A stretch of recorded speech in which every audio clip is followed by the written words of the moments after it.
What about if it's at a state-of-the-art facility with stunning views of the Estrella Mountains and a famous, only one-of-its-kind hillside? Well then, you must be talking about Phoenix Raceway. NASCAR weekend at Phoenix Raceway, March 11th through the 13th. Get your tickets today at phoenixraceway.com. It's time to spread game. The Harlem Globetrotters are coming with an all-new tour. 4 quarters of big plays, ankle-breaking moves, and ball-handling wizardry. Do they dunk? Do they dunk?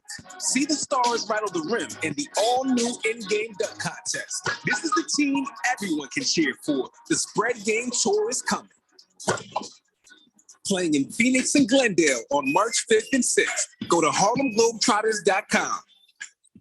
Public service announcement from Summit Male Medical. Guys often confuse erectile dysfunction with low testosterone. They are 2 different issues with 2 separate treatments. ED is simply a blood flow issue. Low T is a health issue. Symptoms include lack of muscle mass, gaining a few pounds, low energy, irritability, low libido. At Summit Medical, we treat both because we're experts at both. We've been here in the Valley since 2008. We've treated tens of thousands of patients, not only from here, but all over the country, coming to us specifically. And compare our pricing with others. We are the low-price leaders. And combine that with the most experienced staff in the business for ED and PE treatments, and that is an unbeatable combination. We dare you to compare. Please do. So if you're having intimacy issues, please let us show you how we can help you tomorrow if you call today. 480-398-1000 or go to summitmalemedical.com.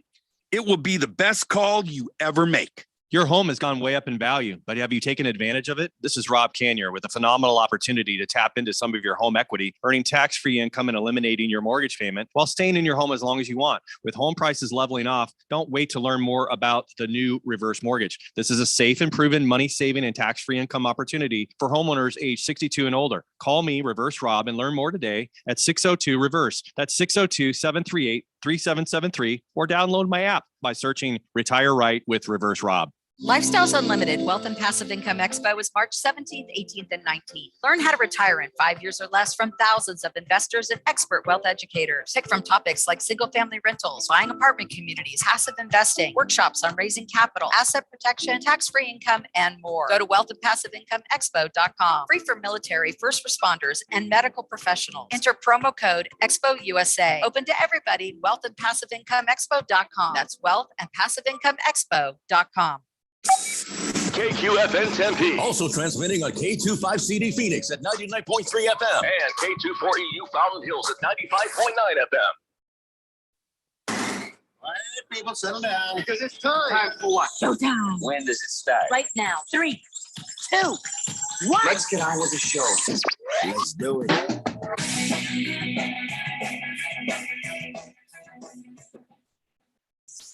All right, everybody, it's Thursday here on the Daily Blender. I'm your good friend, your radio pal, Jeffrey O'Brien, alongside Randy White. We got Keon Rose there in the control room, and you guys are on the Fanatic text line, 888-368-1580, broadcasting live in the Harmon Solar Studios in Scottsdale, and there is a lot of stuff going on today. Tons and tons of stuff, but before we get too deep into all of that, a couple important things. I got puppy problems. And then now the puppy's gotten me into trouble. Let me explain. You guys know I got this dog. We've named him Buddy O'Brien. That's his name. But then when he's the puppy, we call him the Beast because he goes crazy. And, he's been good. He's potty trained and he's a good dog. And you take him outside. He does dig up the yard some. I'm trying to work on that. But last night and today, he's taken a big old dump in Nana's room. And, so now that gets me in trouble because I go in there and I'm like, no, only one person's allowed to take a dump in this room and it's not you. And then she's mad at me because, So, both him and I are now up here isolated. The doghouse. Yeah, pretty much. So to speak. Yeah. Mm-hmm. So it's awkward. Sorry to hear that, man. That's the thing with a new dog in the house. That's the thing. Yeah. Yeah, I mean, he's going to be fine. I'm not worried about it. Just, little corrections, little bits of trainings, but he's still a good boy. Another thing that's very important, more important than anything that's happening with Major League Baseball, ASU football, or anything else. Must be really something big. There have been comments. There have been rumors. It is now confirmed. It is a true thing. Yeah. Shailene Woodley and Aaron Rodgers have broken up. What? Wait a minute. What? Take a moment with that. This is going to shake the foundation of What? quite a few people. Wait, what? Just 1 year after they announced their engagement, it is over. What? It is said they will remain friendly. There's no bad blood or drama. It just didn't work out for them. There were obstacles they couldn't surmount. Get that? What are you doing? Getting some tissue? No, I'm just looking at all the things we could talk about today. And it's not on there anywhere. There's an awful lot of people, Randy, who Aaron care and about this. Shailene breaking up is not on there anywhere. Neither of them have ever revealed how she felt about his stance on the vaccine thing. But another source has said they disagreed on a lot of things, but they decided not to argue about them in the relationship. And then that has now probably caused a greater divide as they are greater separated as people. I'm pretty sure that what really happened is he found out she's not a man. 888-368-1580. Yeah, it took me a minute too. And there's another thing before we move on to anything else. I almost don't trust you anymore, but go ahead. Myrtle Melledge. Myrtle Melledge, the world's oldest New England Patriots fan, has passed away in Maine at the age of 106. I'm sorry. I mean, that is an incredible that's run. Too bad. 106 years old. Yeah, that's too bad. She lived in a city with an odd name, especially for Maine, Mexico, Maine. She lived in Mexico, Maine. Wow. And I guess she was a fan. I should be playing this one then. Yeah, sure. Yeah. Myrtle was a fan of the Los Patriots since the 40s, when the Patriots became a franchise in the old American Football League of 1960. I see. Yes. The Patriots honored Melledge as their oldest fan. Luckily, it was earlier this month before she kicked the bucket. They gave her a personalized jersey, complete with the number 106 on the back. Wonder why they did that. She died peacefully. Tuesday. Farewell, Myrtle. As was with her beloved New England Patriots, she cheated death till the very end. Very nice, Jeffrey. Very nice. Way to tie that together. Rest in peace, Myrtle. So, all right, let's get to what is important for at least Arizona right now.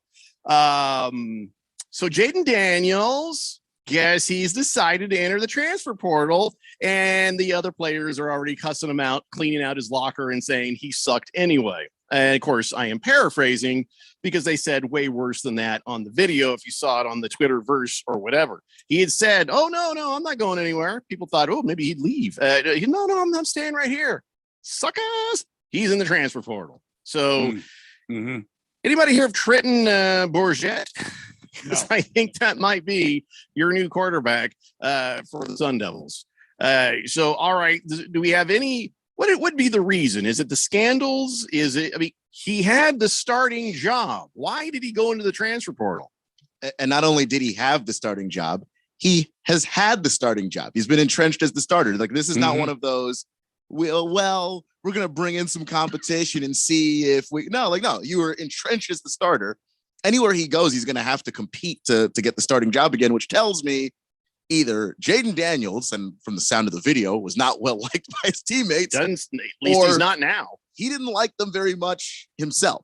Something in that locker room is a gigantic, horrifying mess because boy, the way they were talking about him, it wasn't like, it's his call. Glad to see him go. But he also fooled Herm. Herm was just like, remember that after the thing? Oh, is Jaden Daniels leaving? He's like, why are you people even bringing this up?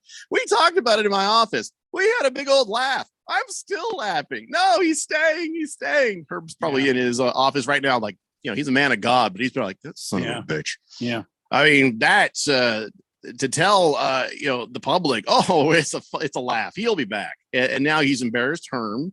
His fellow players hate him, and now who's going to take him? By the way, who wants Jaden Daniels? That's better than the Sun Devils. I'm sure there's any number of programs out there that want a talented quarterback, a guy that's a multiple threat. He can run. And if they can't get that person, they want Jaden Daniels. Yeah, the old joke goes, but I mean, he can go pretty much anywhere. I'm sure that somebody is out there just wringing their hands, waiting for him to get in the portal so they can slip him right out of there, get him recruited and into their program. I mean, and there is a misfire in Tempe. I'm telling you, with the football program. Remember, the recruiting was way down, and Keon was telling me, he's working a transfer portal, the transfer portal, and he's looking for junior college transfers and stuff like that. And now Jaden Daniels is walking out. There's something amiss in Tempe. What do you think that is, Keon? It could be the scandal looming overhead. It could be the underwhelming last season. It could be Jaden Daniels. A few years ago, people were projecting him to eventually make it to the NFL and be a first, second round pick. And now no one's having that conversation. Maybe you feel underdeveloped as a player. You go, I'll put myself in the transfer portal and find a coaching staff that'll develop a quarterback like me. It could be any number of those things because that's how many things are wrong. And it's unfortunate because there's still a lot of talent on this roster, but you have no influx of talent coming in recruiting. It doesn't speak to this program having a bright future, even though there's talent here. You're not bringing more in. The coaching staff doesn't seem concerned about that. There's a lot there. If you're a player looking at this, if you have the talent to put yourself in the transfer portal and get the hell out of here, you might do it. So how much hotter does Herm Edwards' seat get from this? Does this start to become scary for a man, Herm? Yeah, it does. Because at least before, you're struggling in recruiting. You're at the bottom of the Pac-12, which is horrifying.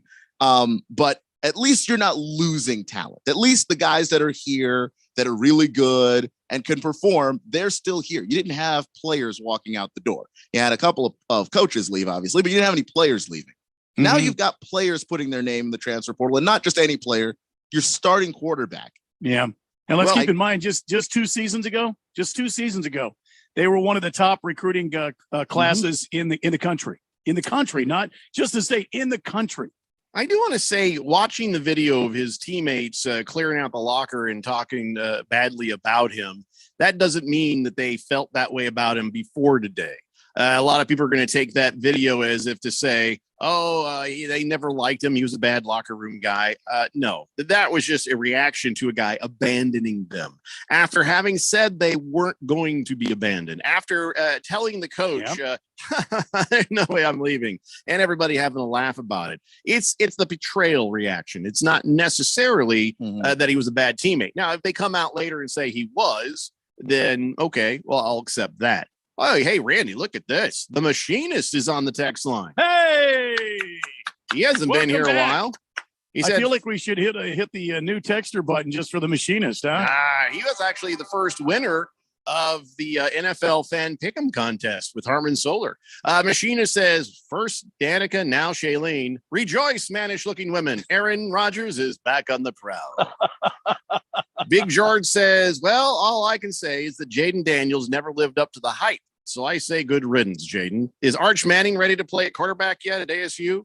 Well, he's not. And even if he was, there are 4 teams on his list not named ASU. Yeah. I love it. And the problem with saying good riddance, Aaron, Jaden Daniels, is you might be saying good riddance to the wrong person. He's a young quarterback. He can't develop himself. The fact that he never was able to get to the point where he's going through his progressions as a player who's been a starter as long as he has, he didn't fail to teach that to himself. Coaches have to coach that to him. Maybe we're looking at a coaching staff that's going to be under a whole lot of scrutiny now. Well, a bunch of them already jumped ship. Old Antonio Pierce, he got the job with the Raiders. I don't know who else is going to be jumping ship here anytime soon, but it makes you really wonder, something looming. And like they know it's coming. They know it's coming better than we know it's coming. We know there's something coming. We know there's some punishment coming.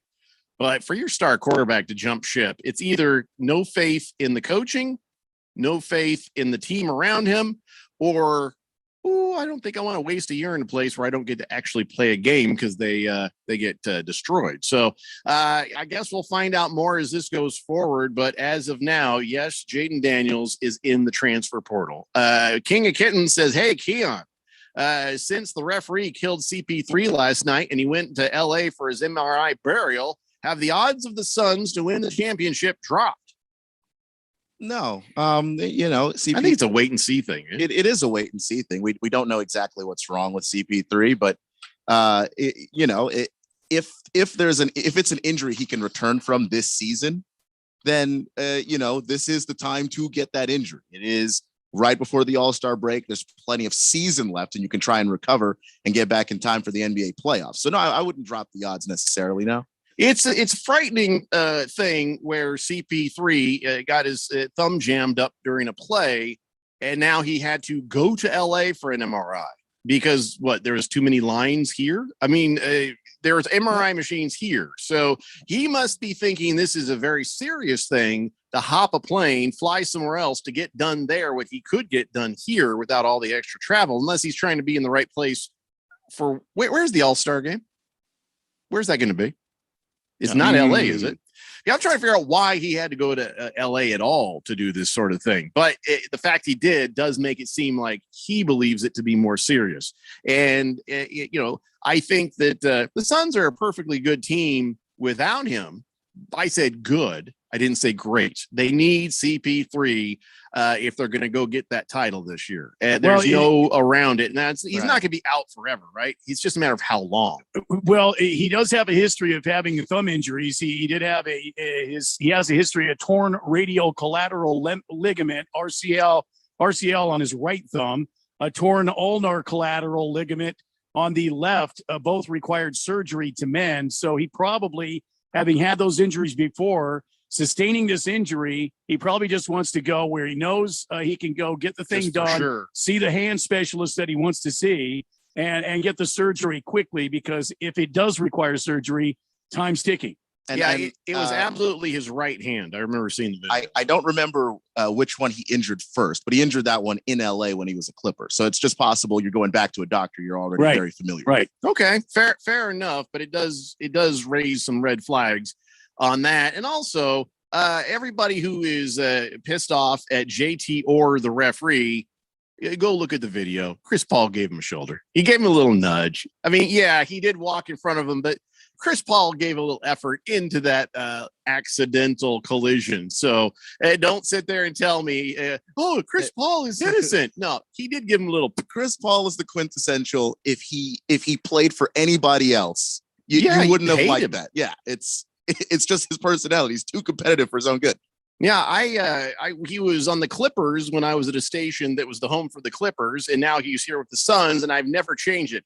He's a jerk to the refs, and he can be a little bit of a whiny crybaby with that. It's almost insufferable. It seems like lately it hasn't been as bad as back when he was with the Clippers, but when I saw that video, and he's kind of walking along, and he initiated the contact. The ref did end up sort of in his trajectory, but he kind of gave it a little bit of something extra. If you don't believe me, go watch the video.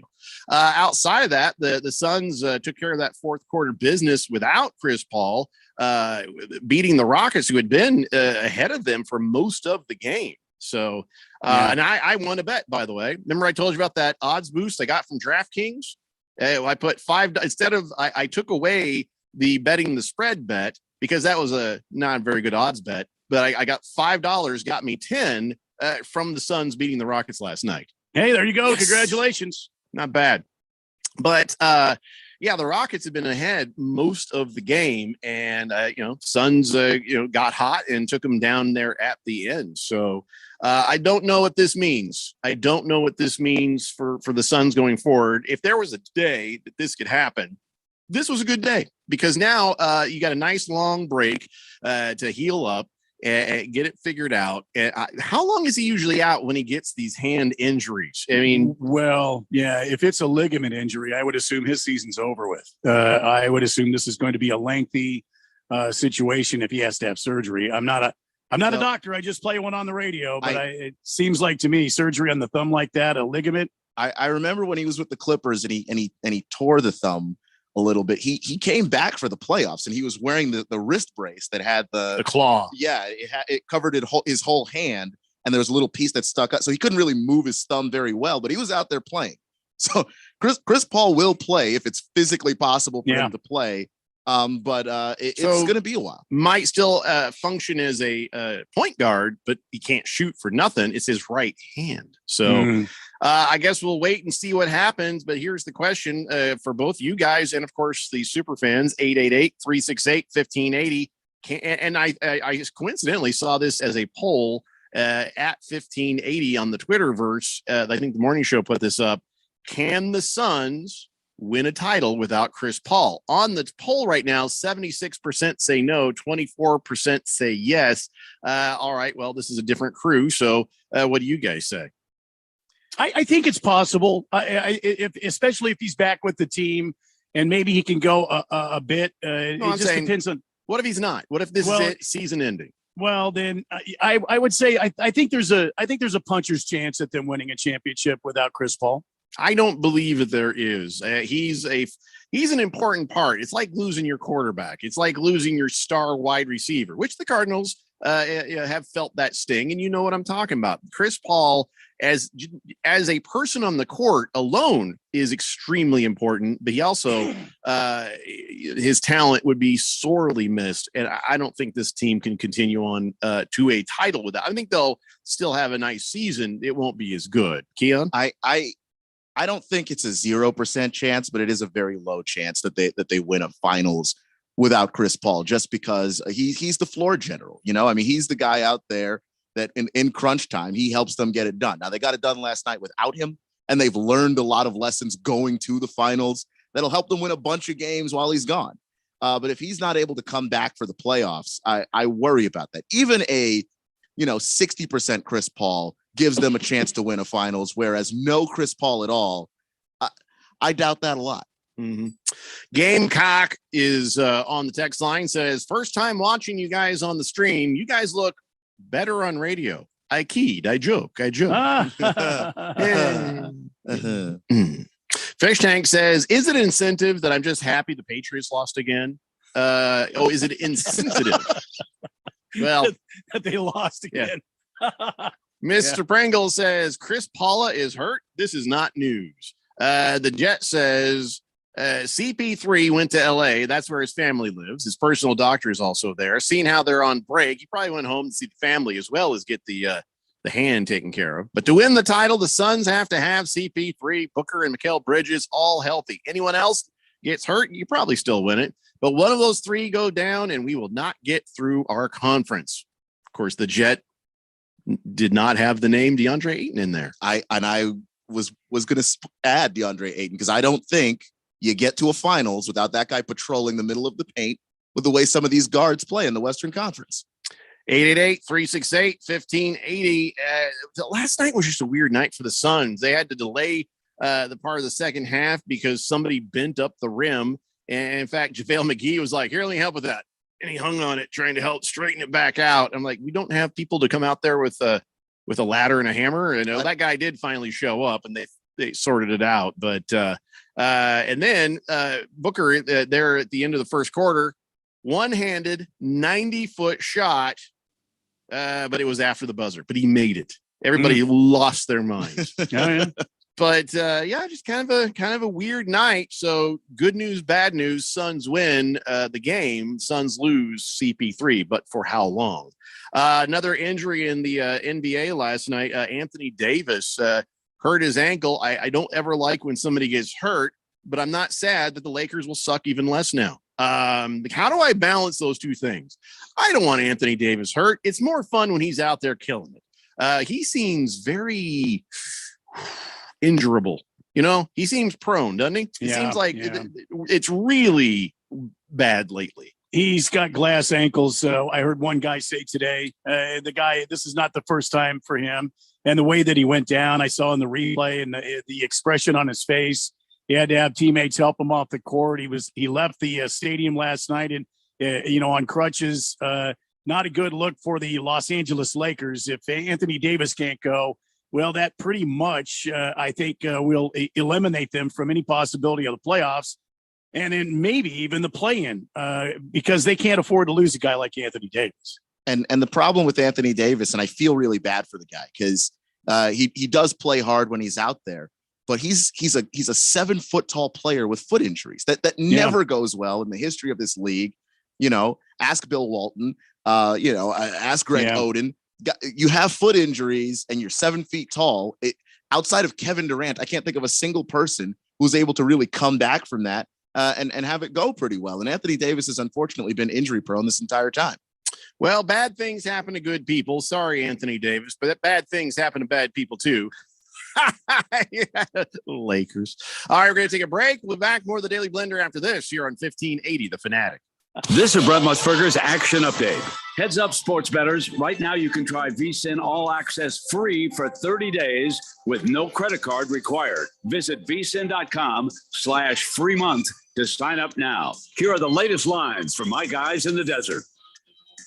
Josh Taylor, the number 7 pound-for-pound boxer in the world and undisputed junior welterweight champion, will take on Jack Catterall in Taylor's first fight since he became the undisputed champ last May. The two will meet February 26 in Scotland. Taylor a heavy favorite, minus 1575. The challenger Catterall plus 790. Today, the Genesis Invitational underway, featuring each of the top 11 players in the world. John Rahm, the plus 1,000 favorite. Dustin Johnson and Patrick Cantlay plus 1,400. College basketball in the Pac-12 tonight. Number 3 Arizona hosting Oregon State. The Wildcats a 24-point home favorite. Arizona State, meanwhile, hosting Oregon. The Sun Devils a 4-point home underdog. For vsin.com, I'm Trey Westerberg on Arizona's sports betting station.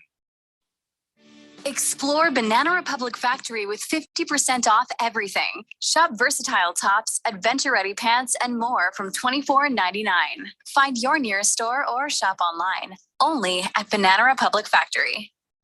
1580 The Fanatic is giving you the chance to experience Innings Festival, the ultimate 2-day spring training music and baseball celebration at Tempe Beach Park on February 26th and 27th. You'll see Tame Impala, St. Vincent, The War on Drugs, Billy Strings, and the Foo Fighters. Plus, meet over a dozen baseball legends, including Roger Clemens, Dave Stewart, and Rick Sutcliffe. Listen for your chance to win tickets good for both days. Innings Festival returns February 26th and 27th. Visit inningsfestival.com to view the full lineup and grab your tickets today. Business people like it straight and to the point. So here it is. Bruce Jacobs here to tell you take control of your utility expenses by calling Harmon Solar right now. They can save up to 80% on that monthly electric bill with 0 down and no payments for 12 months. Level your energy costs. Protect yourself from inflation. How's that for straight and to the point? Here's more. Harmon Solar is a local family-owned company that uses top-of-the-line equipment. Call Harmon Solar 800-281-3189 or go to harmonsolar.com. Okay, you're back to dining out, but there's dining and there's dinnertainment.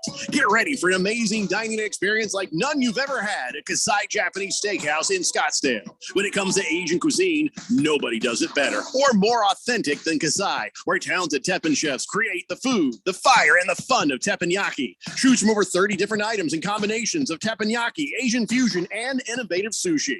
Kasai Japanese Steakhouse. It's not just dinner, it's dinnertainment.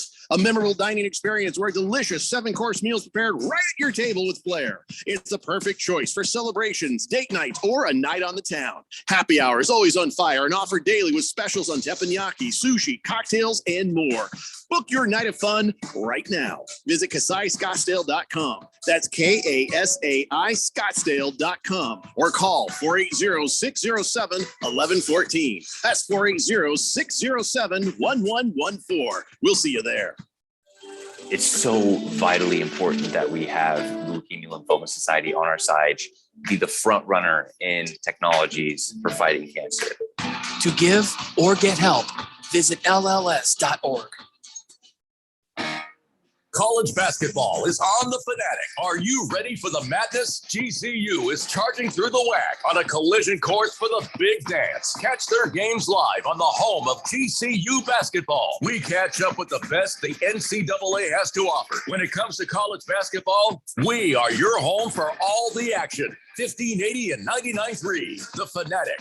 And always on at 1580thefanatic.com.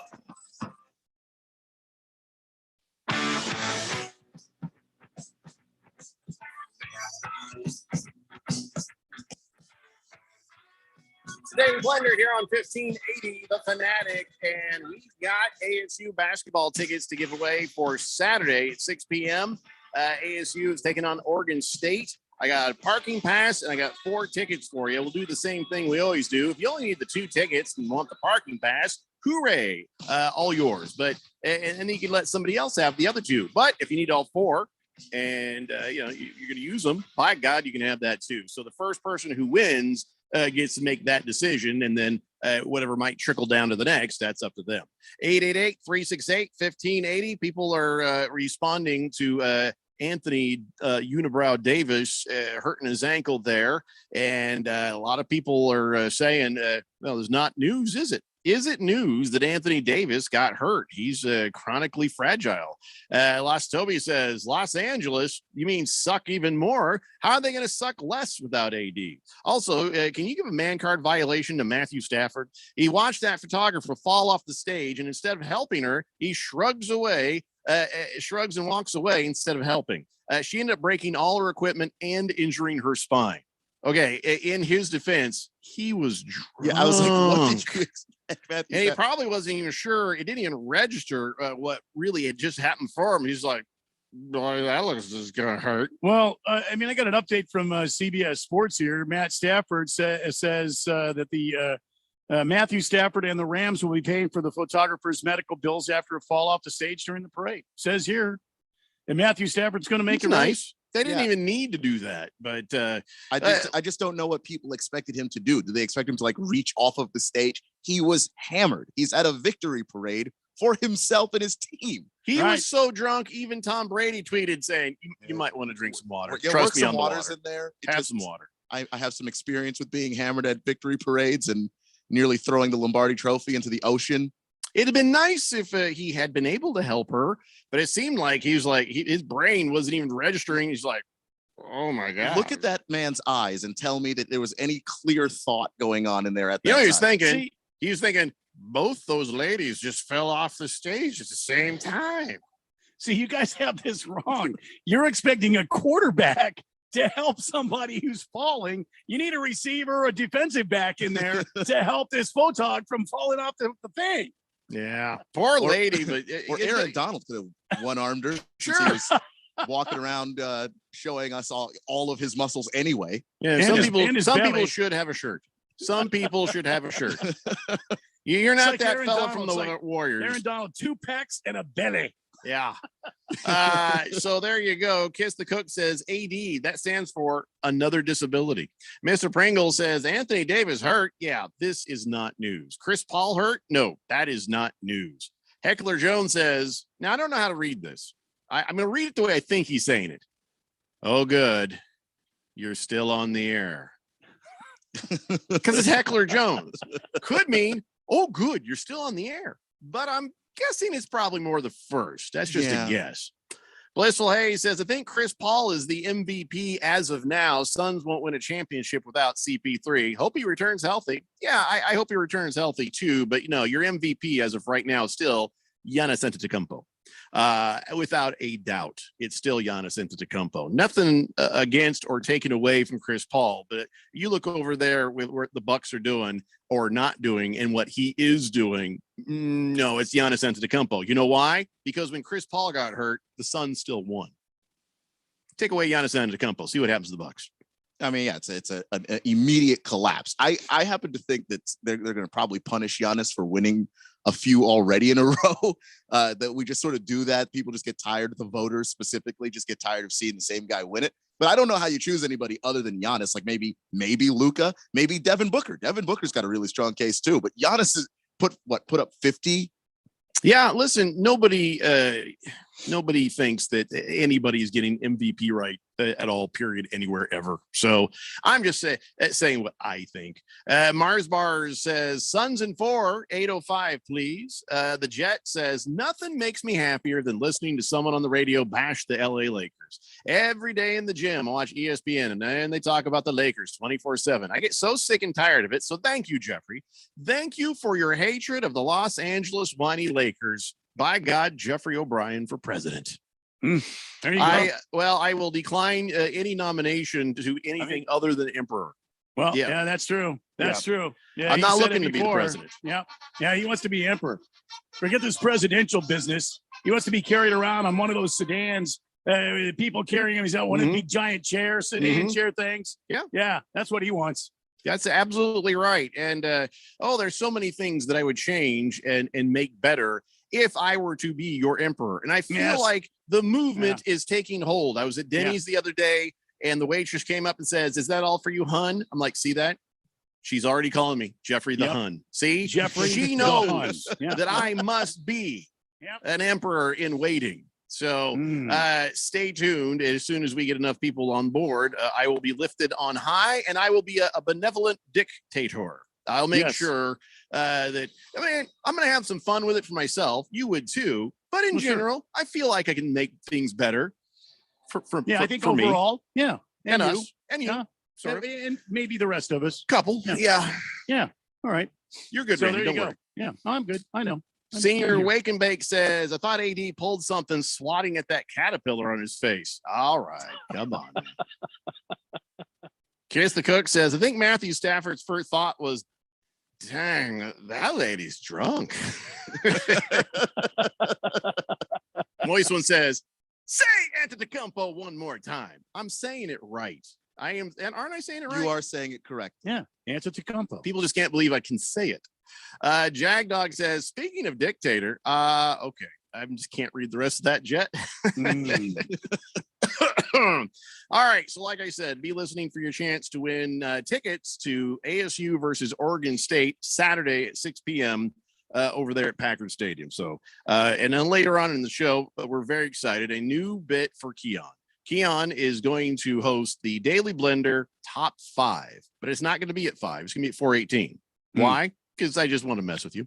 888-368-1580. And since we're talking about basketball, I want to see what you guys think about what Turtle Without a Shell, Adam Silver, says about the NBA moving closer to adding an in-season tournament. I hate this idea. I hate this idea so much. Am I alone in this? An in-season tournament. And here's what he says. "Oh, there's tournaments in other sports along the way where players, I'm sure, feel an extra boost of competitiveness around winning a particular trophy. And that's what we're looking at." Well, here's the thing. There's only one trophy that matters, and that's the Larry O'Brien trophy. Is that what it's called? That is what it's called. Yeah, Larry. Let no relation, but the Larry O'Brien trophy. That's the only trophy they care about. You throw some mid-season participation BS in there, it's not going to go well, and people are going to opt out. Nay, yeah, I mean, yay. How can you make the tournament matter? Like, that's what I'm trying. That's what I'm confused about. Is you can put it there, and sure, it'll feel good, and these guys are competitive. They want to beat everybody around them. But how do you make it matter, like the Larry O'Brien Trophy, or even half as much as the Larry O'Brien Trophy? I just don't understand what his plan is there. But he's been pushing for this for a while, and I guess we're closer. What's somehow. the incentive? Is the incentive whoever wins in this tournament? They get some sort of preferential seating, when it comes to playoff time. I mean, some team that won't be in the finals might win the damn thing. So what's the incentive for teams that are like right now, you see the teams there for their conferences ready to go, their divisions ready to go, that would be in the playoffs. So what is their incentive for a mid-season play-in tournament? It's almost like there is none. Well, it's not a play-in anything tournament. It's just a tournament, right? That's the way I understand it. Yeah, it's just a mid-season in-season tournament. It's a mid-season tournament that they were going to hold, and the ramifications of that, I don't know or understand at this point. But I thought I heard some rumblings about whoever wins the tournament, each player on the team gets like $1 million bonus, or I don't know, something like some monetary thing like. Do you want $1 million, or do you want an injury and no chance at the finals? I mean, I agree with you 110%. I don't even see a reason for it. I think this is a stupid idea unless it has some playoff implications, like Jeffrey said. I think it's a dumb idea, but the only angle that I can think that he's coming from, Adam Silver, is that the NBA and Major League Baseball kind of has this problem too, because their seasons are longer. You got a big, exciting start, and you got a big, exciting finish in the playoffs. And all of this stuff in the middle, a lot of people just disengage. Just, okay, if you're a Suns fan, you watch the Suns, you don't watch anybody else. And I think the league wants to have that competitiveness, or at least have something to draw fans in mid-season. This is the dumbest way to do this. Adam Silver has always struck me as probably one of the better NBA commissioners of our time, and a smart man. So the fact he's dicking around with this thing, I'm starting to rethink my feelings about alien Adam Silver. He's a guy that's going to experiment and try and figure out what. Who else experiments, and you know how they do it? Aliens, right there. Well, okay, fair. Don't need that from Adam Silver. That's a good point. But he's going to experiment and try and figure out what works and what can make money for the National Basketball Association. I mean, what if? Okay, now let's just stop for a second. Let's see some ideas here. What if you have a first season and a second season? And then you have at the end of this first season, which is what we're in now, we're in the end of the first half of the NBA season. You have a tournament, and the winner of that tournament progresses on to the end of the second season, and then you have this world championship at the end of the second season. The winner of that one faces the winner of the first season. What's the point of playing the other part of the season if you already won the other part of the season? Now, the winner of the first season, there's no reason to play the second part of the season. Well, you get kind of a bye and you move on. And a bye for an entire half of a season? Yeah, exactly. And then you get a second season. That's it, everybody. Take the next 40 games off. We're in the finals. I don't know. I'm just trying. I'm thinking outside the box here. Well, yeah, because Adam Silver's presented a problem, and Randy's trying to solve it because you have to solve it. How do you make people care about both championships? They can't be equal, by the way, because if you make the first one as equal as the second one, you're just making us have two championships in a year. That doesn't even make any sense. This is an asinine idea, and Adam Silver is looking to the world of soccer. I think you're saying Randy's idea was asinine. No, Adam Silver's my idea is pretty asinine. I mean, his birthday is this weekend. I don't know why you guys. His idea is trashing him. No, I'm not trashing Randy. Randy's idea. Your idea is asinine, Randy. Randy, love you. Mean it. I'm saying Adam Silver's idea is asinine, and Randy's is absolutely okay. And Randy's idea is growing off of Adam's idea, so this is all his fault. So what you're saying is Randy's idea is the mold off of the stinky cheese that is Adam Silver's idea. Yeah, if Adam Silver served us normal cheese and not stinky cheese, it wouldn't be mold. It wouldn't need to be mold. Hey, Randy, you're mold. I think I did not think you. He pretty much just said you're mold. I did not say you were mold. He doubled down and said, yeah. I did not say that Randy was mold. I have nothing but love for Randy. But like, this idea is insane, and he's looking to the world of soccer for this. But the reason why good idea. This kind of works in soccer is because the midseason tournament is like all of the big soccer leagues. Everybody comes and they play, and you represent your league. Listen, this is not, we don't have that. The NBA is the best league. What are we doing? The games are so damn long. You forgot what has happened, what your standings are, what's happening by the end of the game. It's so damn long in soccer. So these little tournaments that they do just to keep themselves interested, you can kind of see that these soccer things go for 3-4 years. It's like crazy. But the basketball, you have a start, you have finish. It's in one season, and you're going for the championship. You're not, well, we won this championship earlier in the season. Oh, and we had this tournament over here, and then we did the CONCACAF. It doesn't work with basketball. So if you're looking to soccer to fix something with basketball, all right, hear me out. It will not get fixed. Hear me out. You have a first season and you got a second season. Now the winner of the tournament, the mid-season tournament, all right, gets an automatic bye and a number 1 seed at the end of the regular season.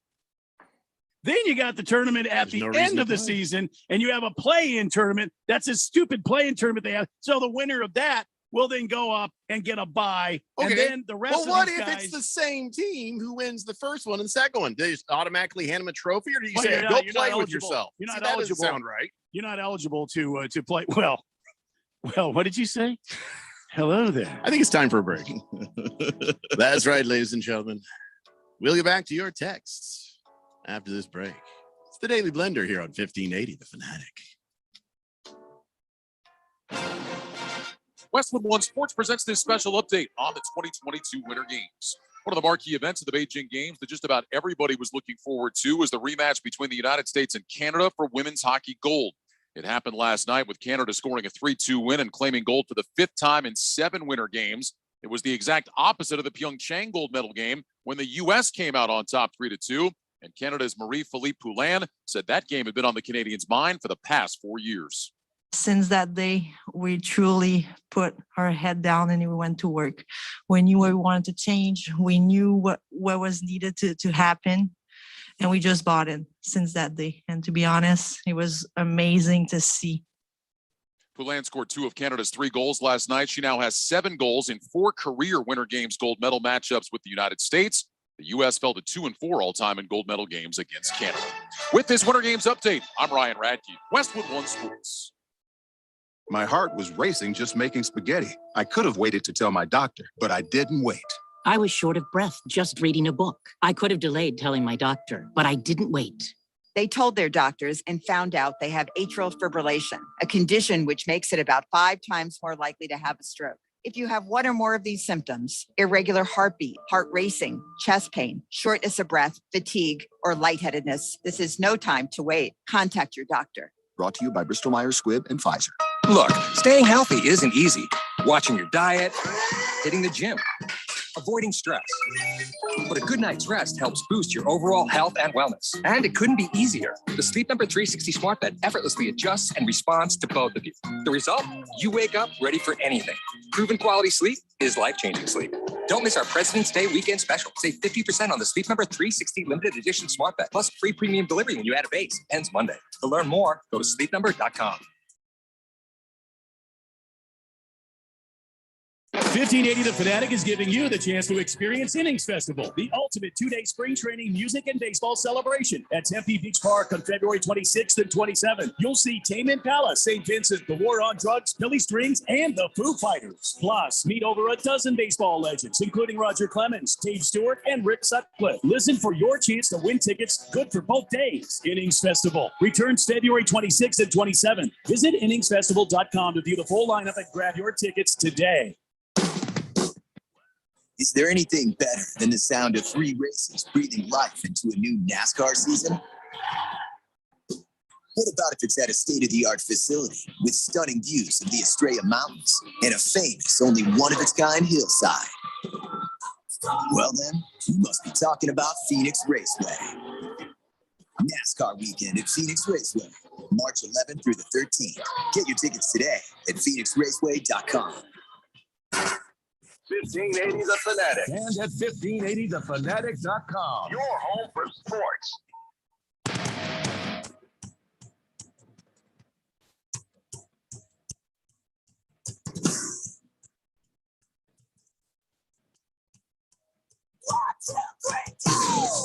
Davey Blender here on 1580 The Fanatic, and we got the Daytona 500 coming up on Sunday, 11:30 a.m. I already went to DraftKings and made bets on several drivers. I found the shotgun blast when I don't know what I'm doing. It has been very effective. Let's see if it's effective this week. We went over my bets yesterday, and Randy said actually a couple of them are not so bad. So we shall see what happens tomorrow. We're going to talk about what's going to happen at this race. The race set up with Randy White here on the Daily Blender.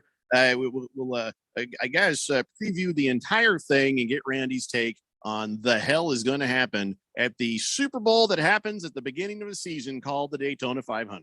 Biggest race of the season. Yes. Which it does still just does. I can't. From the world center of racing. You have explained it to me more times than I can count, and I still don't get how you have your championship race at the beginning of the season. Well, it's not a championship race. It's one of many championships you have. You called it the Super Bowl of NASCAR. It is the biggest for NASCAR and NASCAR fans. This is the biggest day, the biggest race of the season. And it's one of the crown jewel races that you have in NASCAR. And this would be the crowning crown of the crown jewels. Not a championship then. It's just an important race. It's a race. It's a very, very important race. Yes. Okay. It's just very confusing when you call it that. I'll try to make sense of it tomorrow. How's that? Jagdog says the Purple Pelican flies at midnight. Hey, Randy, can I get another Crown on the Rocks, please? I don't know what that first part was about. Is that about Anthony Davis? I don't know. Boomer Sooner says, Jeffrey, I might have missed it, but did you address my text about a segment for Keon with a listener calling in about something they've done in sports? Yeah. No, I didn't miss it. I just didn't read it. Didn't think it was a good idea. Sorry, Boomer Sooner. I was trying to save you from yourself, but now you've done this. 888-368-1580. Senior Wake and Bake says, did you say Giannis Ellen Pompeo? No, I said Giannis Antetokounmpo, and I said it right, damn you. The Berg says Dean Blandino is, I think he's ramping up to something like Berg does sometimes, because yesterday he said Dean Blandino. Now he says Dean Blandino is. Tomorrow we might get another word in that sentence. The Stay sexiest tuned. name in sports. That's what Dean Blandino is. It's really Ladies, nice. beware. Yes, When the name he has Dean bland in the Blandino name. is uttered out there, women shiver everywhere. He might be the sexiest Blandino there is. I mean, But- think about the name. I mean, Dean Blandino. It doesn't. That drips sexy. He might not even be the sexiest Blandino. It's too bad. I've It's never too met a bad. Blandino. He's got a voice like Mike Tyson. But listen, Dean Blandino should have a sultry, Is there velvety- anybody named Blandino in the audience? Voice. Because I'm going They to would guess agree you're with probably more sexy than Dean. Oh, Dean Blandino, the sexiest name in sports. To Randy White. Mm. Kiss the Cook says, so what this tournament going to be then? NBA NIT tournament? And what happens if the same team wins both seasons? So, Randy, the idea.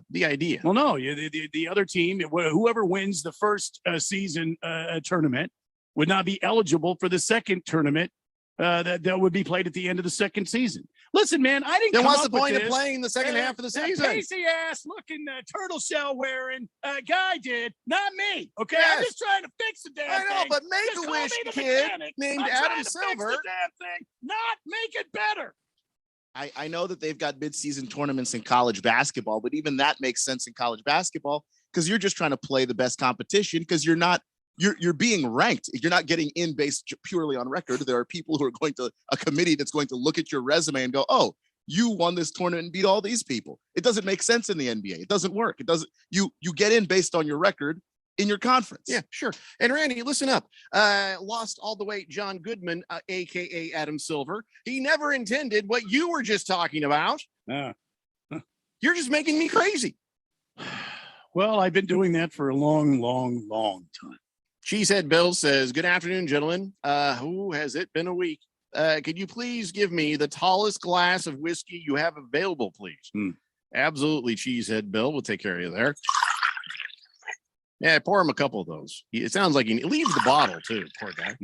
Okay. Fish Tank says, if you don't like what Silver is saying in the NBA, did you see what the MLB announced? Yeah, 7 teams aside, 4 wild cards aside, 1 seed gets a bye, and the 2 and 3 seed get to pick who they play. I'm already out on the baseball season, and they can't even get it started. Yeah, there's a lot of weirdness going on in some of these negotiations. In fact, today they had a meeting. They're like, hey, this is exciting. Let's get together. Let's talk about our differences. Let's get it all out here. Let's sit down across the table from each other. Let's look each other in the eye. Let's come together as reasonable men. And 15 minutes later, the MLB people were out the door. Just 15-minute meeting. Because what happened was Major League Baseball walked in. The union said, well, how about this? They're like, you know what? We're just going to read this in the card. You suck. And they drove away. That was it. And there's a lot more to it than just that. Randy, I don't know how you say you've been keeping up with this. So where did this break down? What happened? What did the union say that caused Major League Baseball to not even unpack their briefcases and then the jet? Well, it's hard to say because this has been such a what's the right word? A very conflicted negotiation. These guys don't want to seem to get together on things. Like I said yesterday, the union is set on their goals, what they want, and the owners want to have it their way, and nobody wants to give. So today's meeting lasted about 15 minutes. It was just kind of going over some of the proposals that will be, they have to go through all this prolonged and protracted deal for people to get together and meet. So that's why the meeting was such a short time. It looks like it's just like they're still too far apart on the qualifying threshold for arbitration eligibility. Yeah, they're 100 million. Yeah, they're too far apart on the Super 2 status. There's too far apart on quite a few issues here. Well, the main one, I don't know what to say. It's like the same thing over and over again. Nobody wants to give. So I think the main ones that are sticking in craw are the minimum salary. They're $145,000 away from each other on that. Union wants it to be $775,000. Major League Baseball says $632,725, depending on things.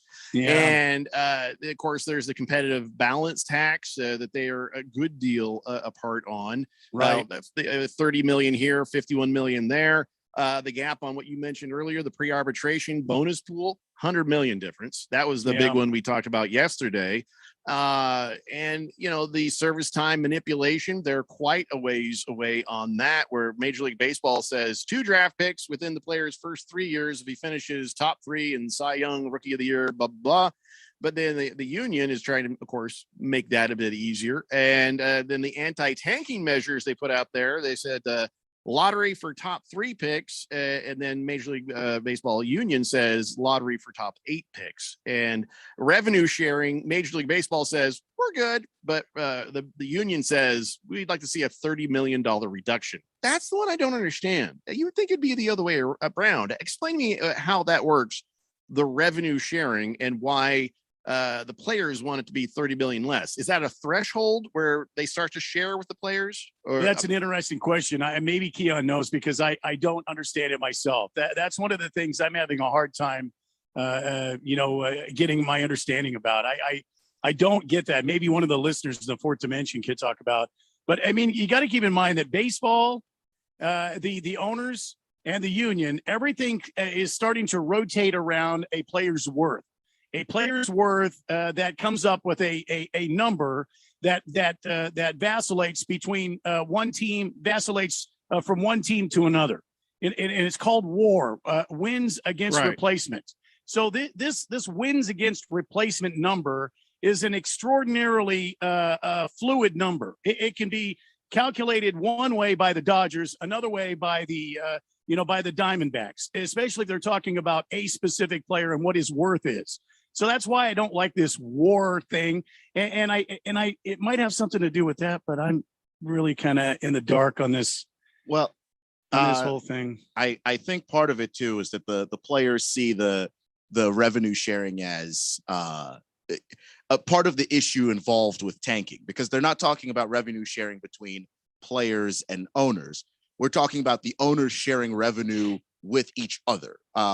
Which, by the way, gets us closer to a salary cap, because that's sort of the concept there, is that some of the richer teams will, especially in the NBA, when you go over the salary cap, because the NBA has a soft salary cap, the revenue sharing in the NBA is the teams that go over the salary cap, that money goes into a pool, and that pool of money will go to some of the poorer teams in the league, the teams that didn't make nearly as much money.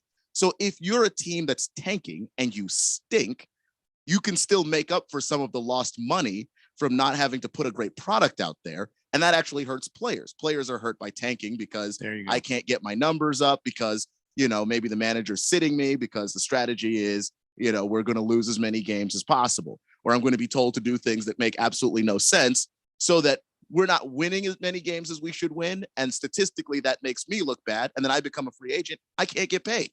All right. Well, one thing they did agree on. The one thing is there will now be a universal designated hitter.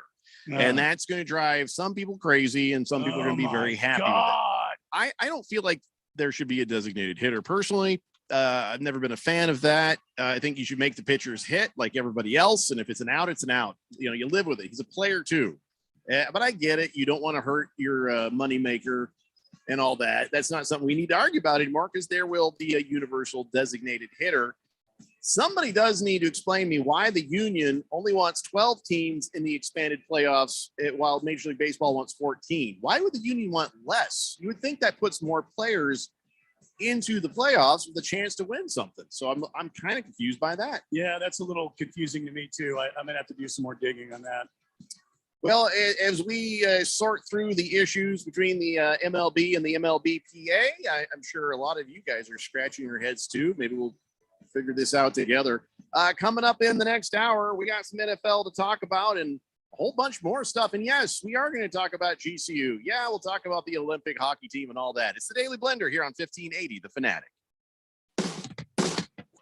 Is there anything better than the sound of 3 racers breathing life into a new NASCAR season? What about if it's at a state-of-the-art facility with stunning views of the Estrella Mountains and a famous, only one-of-its-kind hillside? Well then, you must be talking about Phoenix Raceway. NASCAR weekend at Phoenix Raceway, March 11th through the 13th. Get your tickets today at phoenixraceway.com. This is Aaron Warby, host of the Bulls and the Bears Radio Hour. In the show, we try to teach the tools, rules, and strategies that traders and investors need to do better with their wealth and portfolio income. But most of the time, an hour is just not long enough. At Online Trading Academy, we believe that the average person should be given the tools, rules, and strategies that Wall Street's elites have been using for years to outperform others. Are you one of the millions that have recently established a trading account? Or have you always wanted to trade or take a more active role in guarding and growing your own wealth, but have not had the know-how or confidence? We want to invite you out to a complimentary 3-hour power trading and investing workshop, where you'll learn what it is that the professionals use to limit their risks and maximize their possible gains in both trading and investing. To register, call 8448-TRADER. That's 844-887-2337, or text the word stocks to 25029. Again, that's stocks to 25029. Reserve your seat now.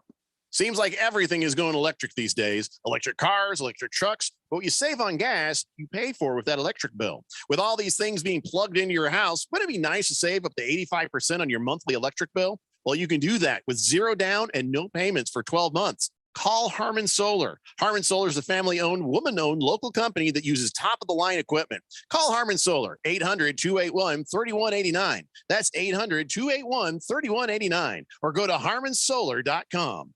If you're age 62 or older and own a home, this message is for you. Reverse Rob here, Money Radio's expert on reverse mortgages. Learn how to tap the equity in your home and increase the quality of your life by earning tax-free income while protecting your other retirement assets. Join us for our free Second Saturdays webinar every month to learn more. This is not too good to be true. All you need to do is reverse your thinking. Call me today, Reverse Rob, to learn more at 602-REVERSE. That's 602-738-3773, or download my app by searching Retire Right with Reverse Rob.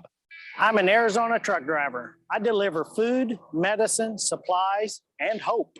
And during times of crisis, I support our communities. But every day I see people putting lives and families at risk. Distracted driving is deadly, period. Be aware, be safe, and visit sharetheroadaz.com and find tips on how to drive safely around trucks. This message is sponsored by the Arizona Trucking Association Foundation. KQFN Tempe. Also transmitting on K25CD Phoenix at 99.3 FM. And K24EU Fountain Hills at 95.9 FM. All right, people, settle down because it's time. Time for what? Showtime. When does it start? Right now. 3, 2, 1. Let's get on with the show. Let's do it.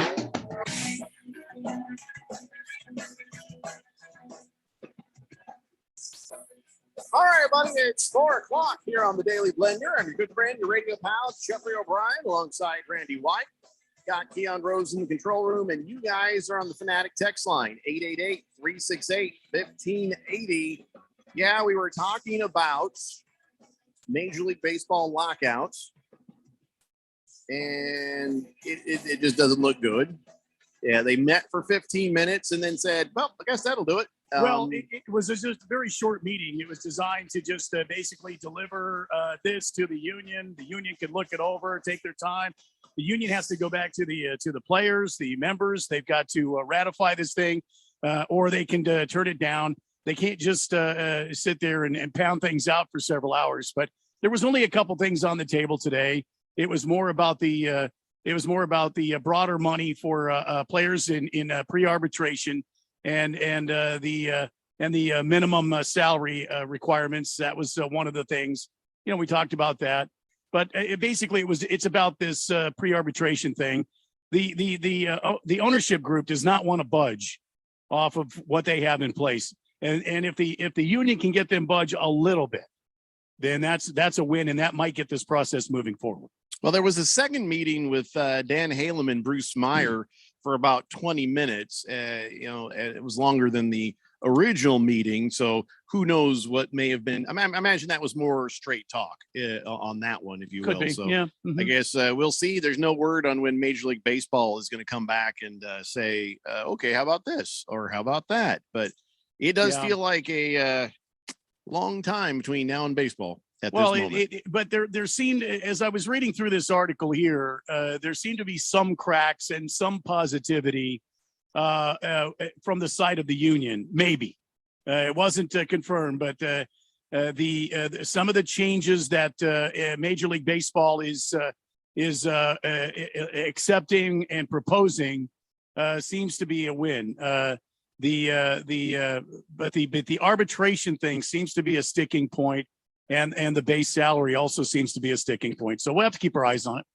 Blissful Hayes is on the text line, says, when will there be a designated pitcher in the Major League Baseball? Yeah, well, pretty soon. Don't hold your breath.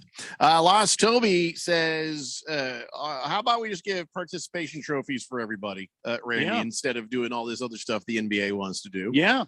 I know that we're going to do the participation trophy thing. This is about money.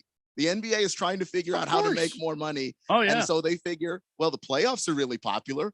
What if we had do two them twice. playoffs? Yeah, it's a very dumb idea, but this isn't about like making everybody happy. This is about how do we get more cash from their pockets. Exactly. Into Yeah. our It's pockets. a dumb idea that's going to cost them fans. I mean, people are going to be turned off by that sort of thing, and it dilutes the product.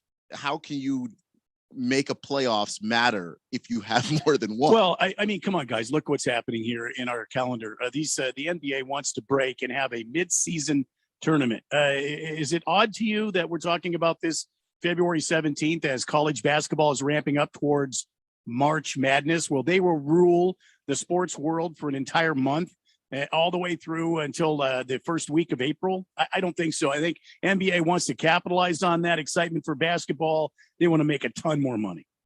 Monday. 888-368-1580 as we broadcast live in the Harbin Solar Studio in Scottsdale. Boomer Sooner says, Jeffrey, did you guys already talk about Jaden Daniel leaving Arizona State? And, Herm Edwards has got to go. And his little clonies he's got with him, they got to go.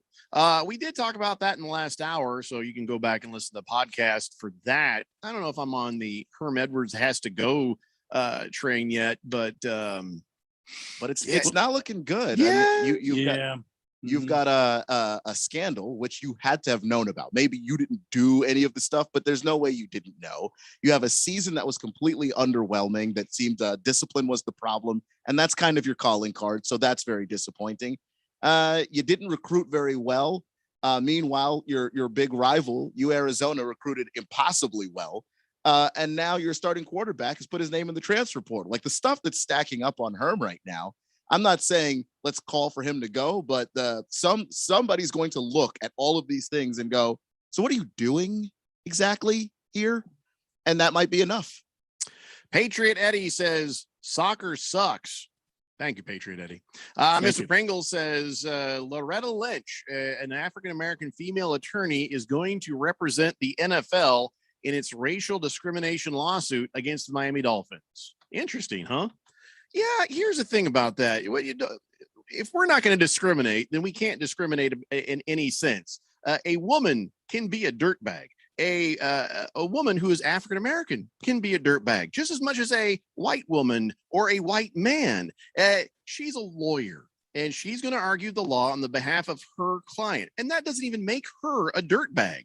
It does kind of make you go, huh? When you see that. But I can't say for sure that this is the worst lawyer out there, a bad person who's betraying her culture. All I know is she's a lawyer who's very skilled at what she does, and now whether she's a dirtbag or not should be basically judged on her merit. So how does it feel to you, Keon, seeing an African-American female attorney representing the NFL in a racial discrimination lawsuit? Well, she's running a business, and so the NFL shows up with that NFL money. I don't know that I necessarily blame her for taking it. I do think it's weird that the NFL decided to hire somebody, I think, with an identity that might shield them a little bit. That's it's a little bit not weird. It's calculated. Yeah, that's the part that kind of bothers me a little bit. For her to actually take the NFL's money and look, you're running a law firm and you've got people to pay underneath you, and your name's on the building there. But her name's not on the building. But she works for the company. I assumed that because I've actually heard her name pop up in sports lawsuits and things. I could before. be wrong, but I saw the name of the law firm, and I don't remember seeing her name on the board. Maybe it's not, but I still can't blame her, I guess, for you might be right about that. I still can't blame her for sitting there and going, okay, well, the NFL approached me and they're a client, and you're not. I don't think that's necessarily her fault. I just know the NFL is using this. They would have found somebody that they're using her identity to shield themselves a little bit from some of the things that they've done and some of the poor decisions they've made. Oftentimes, lawyers are dirtbags. So we shouldn't expect that anybody that is a lawyer would be less of a dirtbag. I know there's good lawyers out there, and I'm hoping she's one of them. And I'm hoping that what she does is everything by the law. And it's okay to be the lawyer for the NFL who defends against a racial discrimination suit, because when the truth is presented, it doesn't matter who is representing the NFL. What matters is how that is judged if there is a jury, or how it's judged if there is a judge. And so the color of their lawyer doesn't really matter. It's not a great optic, and it does make you kind of go, wow, why would you do that? Why would you? What, really? Yeah.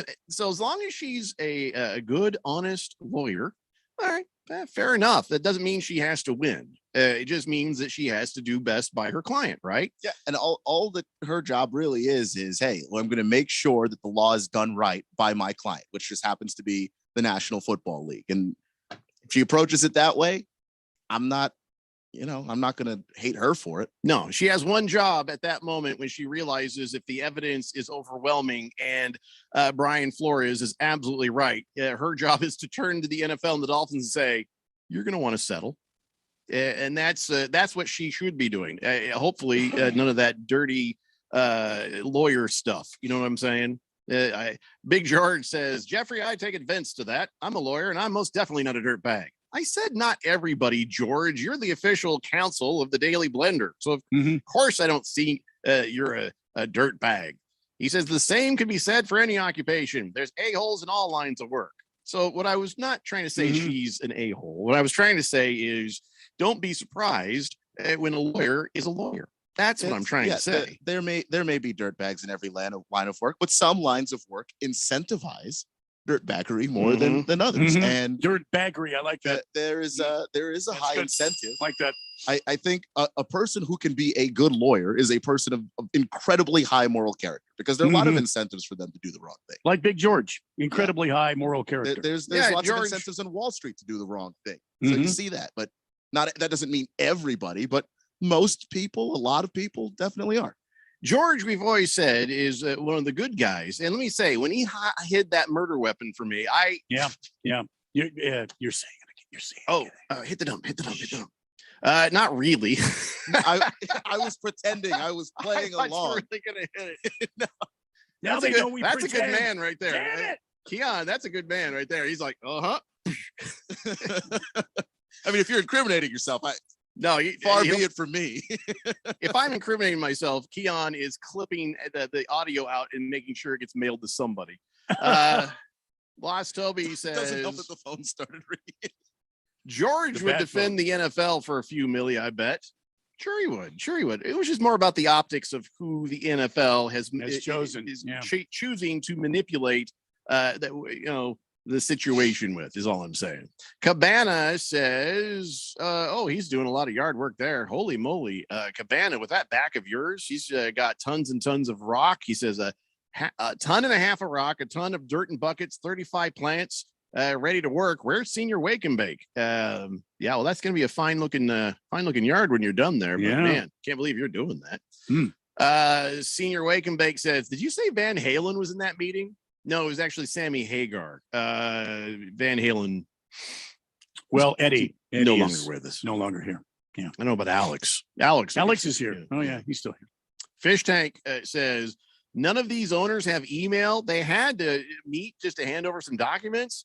Listen. Yeah, any meeting you've ever been in could have been an email. And it sounds like what happened today with Major League Baseball is no different. Well, listen, they've been going back and forth via Zoom calls, video conferencing. I would applaud both parties for getting together in person for one chance, because, I mean, listen, a Zoom call is fine, but you're not in person. You can't shake hands with somebody, even though you can see them. It's not like being in person face to face. So I think that the idea was to drop off these offers. You guys go through them. We don't want COVID protocols and all that business. We don't want to spend a lot of time in the conference room together. So let's try to spin some positive off of this and move forward. And I will say, have you ever been involved in a chain of back and forth passive aggressive emails? Yeah. It's not fun. It's hilarious. And if you're trying to maybe negotiate baseball back into existence, maybe don't email. Maybe show up face to face and look the other person in the eye and have them know the tone of your voice and your facial if you want expression. Success. Yes. But I've been in chains of passive aggressive emails, and being a snarky son bitch that I am, I quite enjoyed it. They didn't, but I did. I loved it. I couldn't wait. Oh, I got another email. It's like Christmas. It's good. But yes, I see what you're saying. You're trying to come to a good resolution. Commando Duke says, I can solve the NBA problem, but I won't get paid for it, so screw it. Come on, Commando Duke, you can tell us. Give us your idea. Scratch Me Because says, why does New York have a lot of lawyers and New Jersey has a lot of toxic waste dumps? Well, because New Jersey got to choose first.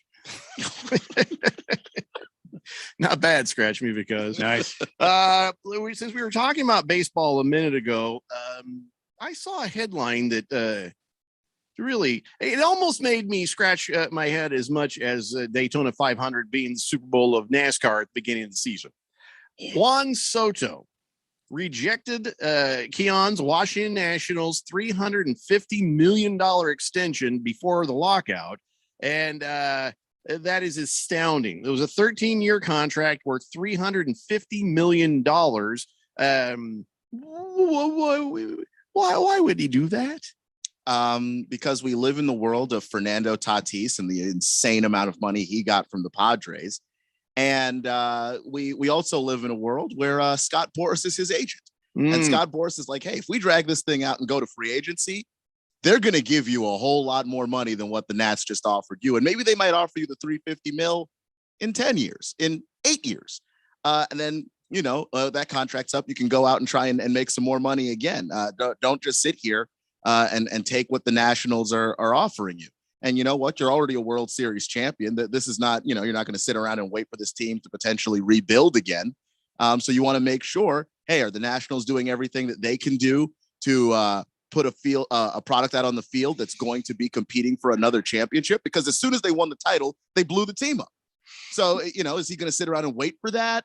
He thinks he can make more money, and it's not specifically him. He came out and said, Scott Boras told me to say no. So I said no. Wow. It's a good thing that they have agents, because if that were me, I'd just be looking at it, be like, the suitcase full of $350 million, and I'd be like, gentlemen, we have a deal.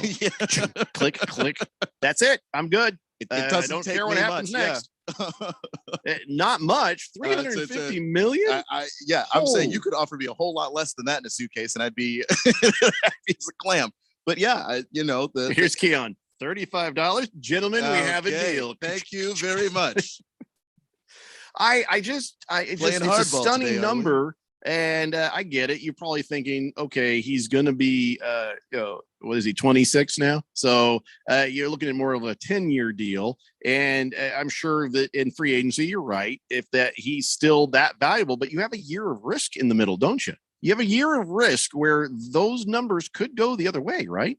You do. And so there's a little bit of betting on yourself that's going on. But Juan Soto has been, since he's been in the league, one of the most consistent hitters in baseball. And get very much a 5-tool guy. I mean, so when you have a guy that's hitting for power and can get on base and he's patient at the plate, and he's one of the rare players of this generation that doesn't just swing at everything and doesn't just try to homer everything, he's going to have very consistent numbers that'll allow him to go to free agency, he thinks, with a lot to negotiate with. So you have Juan Soto with an offer of 13 years, $350 million. It's pretty close to Tatis's 14-year, $340 million.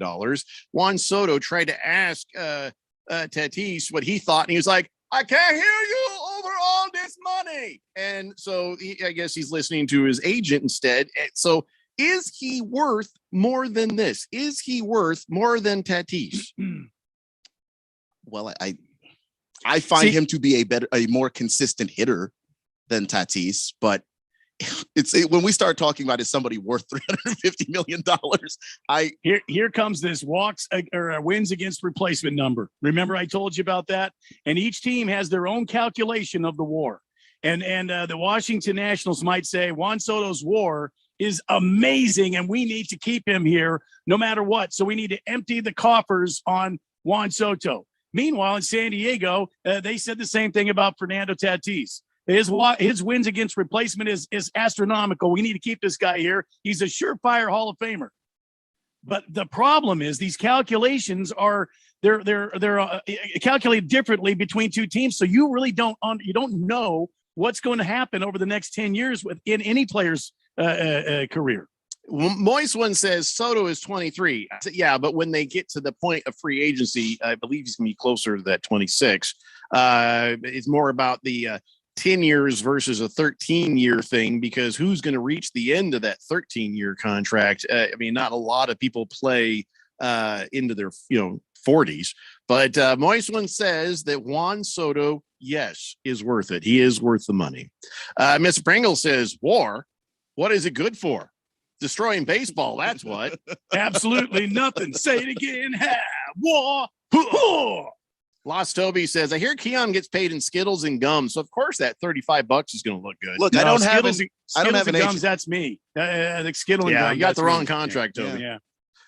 Fish Tank says, being a corporate man, some of my favorite email sayings are, per my last email, and I'm having a hard time understanding your point. Yeah, those are classics. Senior Wake and Bake says, if they were smart, they'd have Bobby Bonilla contract. That's what they would do. What, for 350 million years? 350 years? Another $1 million every year on the same day. That would be an interesting idea, though. Hear me out. If they came and said, all right, I'm going to give you $350 million, Jeffrey, but it's going to be $1 million a year for 350 years. You will die before this is over, but you'll always have $1 million coming every single year. Then you can pass down the $1 million a year to your descendants any way you choose to do so. And then no matter what happens, for 350 years, somebody in your family is getting $1 million. That seems pretty cool to me, though. With inflation, how much will that $1 million be worth 20 years from now, 25 years from now? And don't forget, I've already said I want to be a horrible burden on my family when I get older. So I really calculates into that very well. Yeah. No, it doesn't. I want to use all the money up before they get it. I want them to Dad, how did you make $350 million and I'm still having to pay for your meds? What the hell did you do? Yeah. I had a good time. That's what I did. Big George says, well, the joke is on Juan Soto. If there's no players agreement with Major League Baseball this season, nobody's going to get paid. But this is an extension. So he's already making the money he's making. We're just talking about future earnings at this point. Well, whatever the case, I guess it's a moot point until because they can't even negotiate right now because of the lockout. They're prohibited from talking to these guys. So, well, 888-368-1580. We didn't get a chance to talk about the heartbreak in the Olympics. I guess the ladies lost their game. They got a silver medal yesterday. Last time I looked, and I could be wrong, USA was in fourth place in the medal count. They have 8 gold, 8 silver, 5 bronze. Germany, Russia, and Norway or take the top slots, but at least them filthy Canadians are below our feet like they should be. Just trying to get some sort of competitive juices going for everybody, you know? Mm-hmm. Yeah. Well, stinking Canadians. I know this stings because the U.S. women's hockey team, they hate that Canadian team. Why is that? So badly. There's all the chirping? There is a lot of chirping. And of course, similarly to soccer, because the U.S. women's soccer team also hates the Canadian soccer team. They play each other often enough in some of these matches and a lot of these qualifying games. You see this team all the time, and they yak at you, and you yak at them, and eventually you start to build up a hatred for them. Well, I don't know how many more medals we have a chance to win, but we are 8 medals back in the total medal categories, and I know we've got the third most gold, but that's just about it. Them doped up Russians, they're cheating their way into a lot of those medals. By God. Can I just say I feel sorry for that girl? I still feel sorry for her. She's a kid. She has no idea what's going on, and if you're in communist Russia, they hand you some Flintstone-looking vitamins. You're taking them. If they tell you to get a shot, you're getting the shot. If they tell you to drink a thing, you're drinking the thing.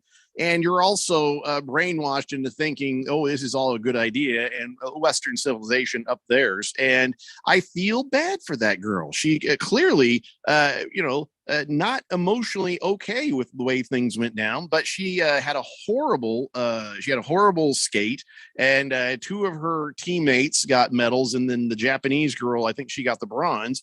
And it's not a good look for anything or anybody. Yeah, I don't know. We're still back to that whole doping thing. Should they just let them do what they want? Or should they just, it's all filthy dirty, and it's just disappointing. Yeah, I don't know. I don't know if we're ever going to be excited about Olympics again. It's going to be hard to do, especially the Winter Olympics, just because I think this is the place where a lot of that doping stuff tends to get the pass. They don't go as hard after some of the dopers in the winter sports as they do in the summer sports. Didn't you used to do a thing like this? Because I just now looked over the clock. We are very late for a break. I did, and then Randy did. Oh, I never saw it. Yeah. Oh, okay. Well, okay. Here's a new thing. We came up with pineapple for if there's issues with the audio. So here's a new thing, Randy, Keon. Here's a new thing. If you've done this so much it hurts your wrist, then the next thing is, look at the time. Look at the time. Would you look at the time? Because I had no idea. I was running so late. Keon, let's hear you do it. Look at the time. Look at the time. Oh my, look at the time. Time is slipping away. Ooh, doggy. It's the Daily Blender here on 1580, The Fanatic. Westwood One Sports presents this special update on the 2022 Winter Games, sponsored by AutoZone. Get in the zone, AutoZone. Well, it turned out all the talk about controversy in the women's figure skating competition was all for naught. Russian Kamila Valieva, who was allowed to compete despite news of a failed drug test, finished 4th overall. Valieva was the heavy favorite for gold and had the lead after the short program, but finished 5th in the free skate to fall off the podium. Valieva still has a gold medal for now that she helped ROC win in the team competition, but that could change with a full-scale investigation into the drug test still to come. Should the Russians be stripped of that medal, the United States would move up into gold medal position. Despite Valieva's misstep, ROC still took home 2 medals in the women's competition, with Anna Sherbakova winning gold and Alexandra Trusova winning silver. Japan's Kaori Sakamoto took home the bronze. Alyssa Liu was the United States top finisher. She placed 7th. With this Winter Games update, I'm Ryan Radke, Westwood One Sports. My heart was racing just making spaghetti. I could have waited to tell my doctor, but I didn't wait. I was short of breath just reading a book. I could have delayed telling my doctor, but I didn't wait. They told their doctors and found out they have atrial fibrillation, a condition which makes it about 5 times more likely to have a stroke. If you have 1 or more of these symptoms, irregular heartbeat, heart racing, chest pain, shortness of breath, fatigue, or lightheadedness, this is no time to wait. Contact your doctor. Brought to you by Bristol-Myers Squibb and Pfizer. Get in the zone, AutoZone. Welcome to AutoZone, America's #1 brakes destination. Right now, you can do the complete job and get a great deal when you buy a set of Duralast brake pads and rotors. It's also AutoZone's national hiring event, We're hiring all positions, from sales to warehouse and drivers, both part-time and full-time. Visit careers.autozone.com or any one of our stores. Get in zone, AutoZone. Claim based on data from the NPD Group 20. 1580 The Fanatic is giving you the chance to experience Innings Festival, the ultimate two-day spring training music and baseball celebration at Tempe Beach Park on February 26th and 27th. You'll see Tame Impala, St. Vincent, The War on Drugs, Billy Strings, and the Foo Fighters. Plus, meet over a dozen baseball legends, including Roger Clemens, Dave Stewart, and Rick Sutcliffe. Listen for your chance to win tickets good for both days. Innings Festival returns February 26th and 27th. Visit inningsfestival.com to view the full lineup and grab your tickets today. We just can't help it. We have to do it. It's in our DNA. At 1580 and 99.3 The Fanatic, we have to bring you the most epic moments in sports. NCAA football, NASCAR racing, Arizona Rodgers football, golf, Vegas Raiders, March Madness, NFL playoffs, and the Super Bowl. Yeah, we can't help it. We are 1580 and 99.3 The Fanatic and always on at 1580thefanatic.com. Welcome back to the Daily Blender here, 1580 99.3 The Fanatic on this Thursday. Beautiful sky. It's going to be a wonderful weekend.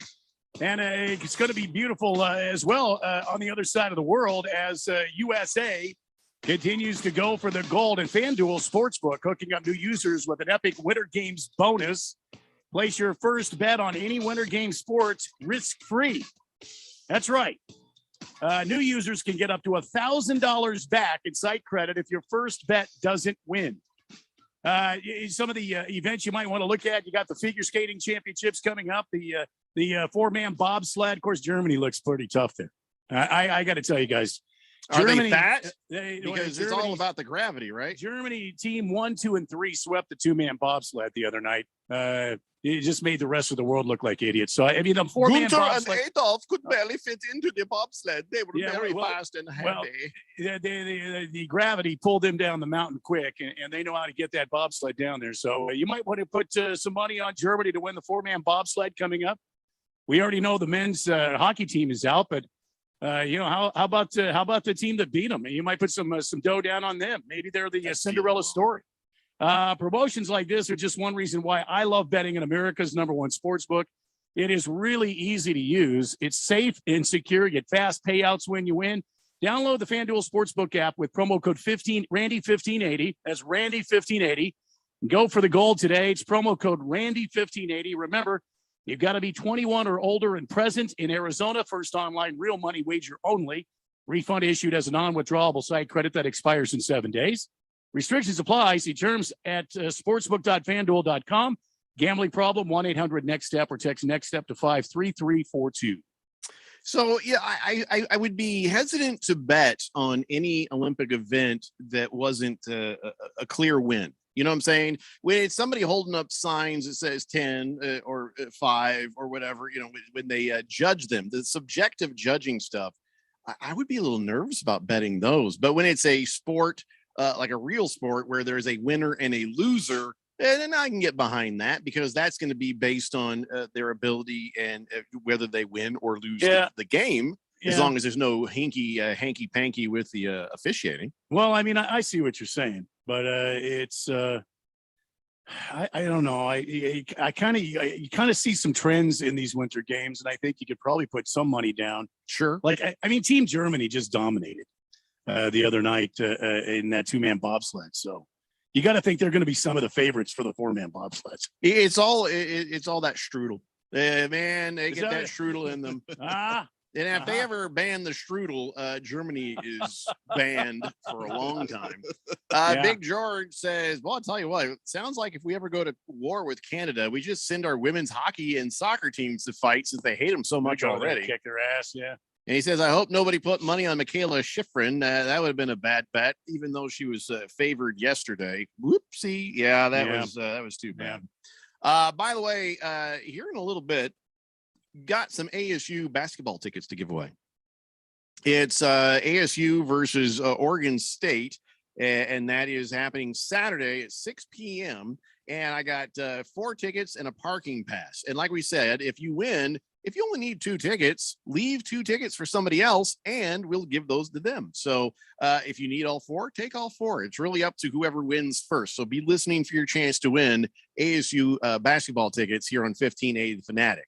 888-368-1580. And Lost Toby says, bleep them kids. 10 million for 35 years. I don't care about the rest. Senior Wake and Bake says, she did it for Mother Russia and Drago. Puts the lotion in the basket, says JG Wentworth, I need my money now. Yeah, I know. I thought the same thing in my head. There's 2 things. Whenever there's an annuity, I think of that stupid commercial. And whenever I see Whitworth, the guy who just won the Man of the Year honors, Walter Payton, and was just in the Super Bowl, the oldest person to ever play the game. I don't think that's what true. I think. Yeah. Navy Brad says, honest question, guys. This is rare. Usually Navy Brad lies through his damn teeth all the Honest time. answers, if possible. What would happen to Major League Baseball if the season is locked out till the 2023 season? Well, lots of revenues would be lost and lots of lawsuits probably cast and lots of blame shifted towards each other. So it would just it'd be a bunch of like a junior high schoolers yelling at each other. So you would hope that they could get this thing worked out. And of course, depending on how the diehard fan feels about it, because you'll probably have lost the casual fan at that point. You might lose a bunch of the diehard fans too. If you lose an entire season of baseball, all that's going to say to us fans is, you don't give a damn about us. Yeah. Well, and I think they've already lost with all this bickering and all this business. These guys that go out to these spring training games, that's your casual fan. Those are all casual fans going out these spring training games, man. The worst thing they could do is allow the answer to come. The answer to the question. I wonder what life would be like without Major League Baseball. You're not going to like the answer to the question because it's not going to affect very many people. There's a lot of people who are diehard fans. They love their teams. They will be affected. But that number is so small. Baseball fun to watch? Sure it is. Baseball fun to go to? Hell yeah. Am I going to miss baseball that much when it's gone? We got NBA going, and the other part of the year, we got the NFL happening. So, yeah. So what do you do after the NBA finals then? You'd start talking about preseason football, getting ready. People go visit the training camp, see how their guys are doing. I'm just saying, that's not such a gap of time in between NBA and NFL. They're going to miss the Major League Baseball, except for the diehards. And there are fewer and fewer diehards. Major League Baseball isn't just shooting themselves in the foot. They're howitzing, they're a cannon blast to their feet by letting this get this far and happen this way. Sometimes you play ball to beat the opponent and you end up beating yourself. And that's what we are going to see Navy Brad if this goes on a year. They can survive a delay. They can't survive an entire year. And when I say that, there'll still be baseball. It's just going to be so diminished. It's going to be about this far south of lacrosse when it's done. What do you mean this far south? Meaning people caring about it, people being fans of it, people watching. It's just it's going to really just gut the entire possibility of having somebody go buy a ticket and see a game. I kind of agree. The enthusiasm is, part of the sport. The first day of baseball, even the casual fan can get in on, a lot of the showmanship and the pageantry and all of that comes with it. And you can still have that if you have half a season, even. You have no season, that's a year you don't have that. That's a year that matters a little bit less to somebody. I would hate to see that happen because I love baseball, but I don't know how you can avoid that if you let this thing knock out an entire season. Ratings for the USFL would go up. Okay, that ain't USFL would be like America's #1 summer sport. Are you kidding me? No, 0% chance. Sorry, NBA is still happening. Nobody cares about USFL. But Randy, I would roll to your house. I would have a beer, smoke a cigar, watch a Saturday afternoon baseball game with you. No matter what happens, but the rest of the country, they'll be done with it. They'll just be like, whatever. And that'll be it, except for a few diehards. Blissful Hayes says, hey, Jeffrey, don't you know how to tell time? Okay, let me show you right here. Okay, I'm looking at my screen. So here on my screen, I've got the shots of the boys right here in the middle. Over to this side, I've got the text line. Over to that side, I do have a clock sitting there. Problem is, I am so focused over here, rattling off your amazing text, Blissful Haze, and looking ahead and see what's going on. And also, right down here, I've got the material for what we're going to do next. So yeah, I'm guilty. A lot of times I forget to look over here at what time it is. And we have a signal where the guys occasionally will do this. You know, if you see us do this on the camera, tapping our wrist, I'll do it too sometimes. That means, time for a break. Now the guys are pretty good about it, and they did signal me. I just didn't see it because I was focused on what I was reading over here. So can I tell time? Yeah, I can tell time. Just got a lot going on. I got a lot going on. COVID. What? No, it's not a COVID thing. It's got puppy problems. Well, the dog is taking a crap in Nana's room, and only Nana craps in that room. That's right. Only one person poops in that room without a bathroom, and it's not you, dog. Team X says betting on soccer is better than baseball. As a gambler, I won't care. Senior Wake and Bake says screw Major League Baseball. I say go NBA, WNBA. Only shirtless, please. Okay, see, you were good right up until the end there. Wrong. That was wrong. Here's the deal. Senior Wake and Bake, you are more than welcome to watch the WNBA shirtless in the privacy of your own home. Enjoy. Big George says, well, things get pretty boring around Phoenix once the Phoenix Suns season is over. When it's the middle of July in Phoenix, what do you got if you don't have baseball? The monsoon? Well, those are pretty exciting. Well, yes, there is WNBA that does play through the summer, part of the summer. You've got Major League Indoor, outdoor. What's the Phoenix Rising? They play in the summer. Yeah, they play outdoor. That's not the indoor. That's you got the Rattlers that are playing indoor. They're indoor football. Don't call it arena. They'll lose their minds. Indoor football, and you got the outdoor soccer in the middle of summer. I don't get that. Everything should be indoor in summer, but what do I know? Yeah, well. Good Cat says, what's happening, guys? What did I miss it in the first hour and a half? What did I miss? Lots. You'll have to go back and listen to the podcast. We're not repeating it all. Oh, look at the time. Well, but did you do this first? Ooh, I did. Time. No, but Randy, did you do this first? No, but I saw him do it. Yeah, so I thought, no. Look at the time. Okay, you have to have done this first before you look at the timing. Okay, I'll accept the look at the time as long as somebody has made the effort to get my attention. Don't abuse the look at the time thing we just started. I'm not abusing anything. I'm trying to help you out. I appreciate that. Now we're a minute late. No, you're a minute late. I'm right on time. When we come back, Keon Rose will take us through the Blender Top 5 for the day. It's the Daily Blender here on 1580 The Fanatic.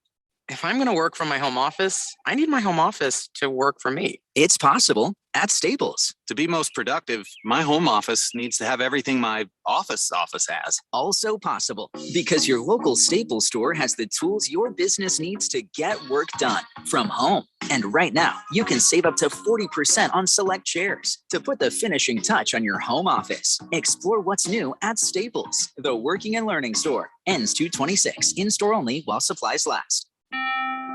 You could unlock more cash than you realize from your home's equity with a cash out refinance today. In the last year, average home values have gone up nearly 20%. And with Rocket Mortgage, you could unlock thousands in less than 3 weeks. But you've got to act right now before rates go up. So when you're looking to unlock the cash in your home, Rocket can. Call 833-8ROCKET today or go to rocketmortgage.com to get started.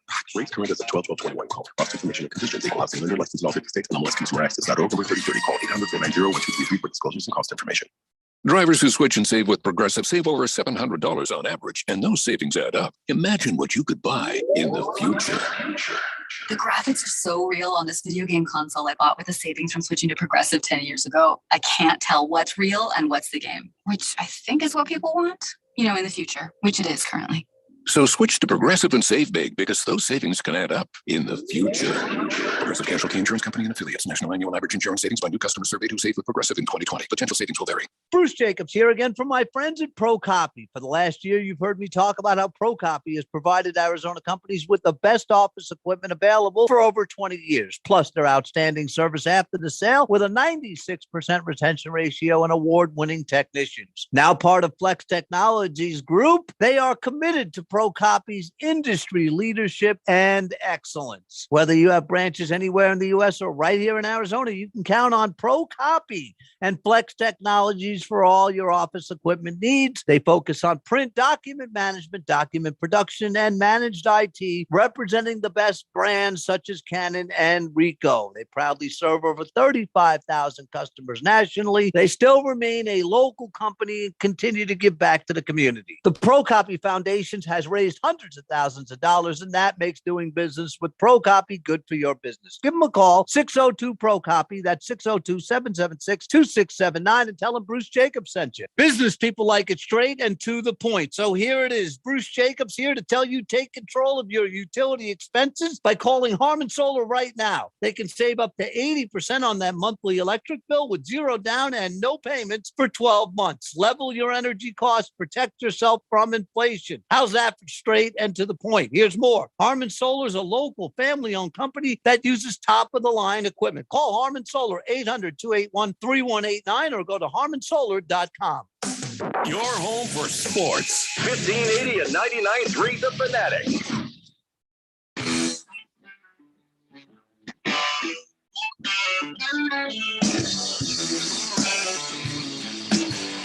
It's the Daily Blender here on 1580 The Fanatic. We've got some very important man talk coming up.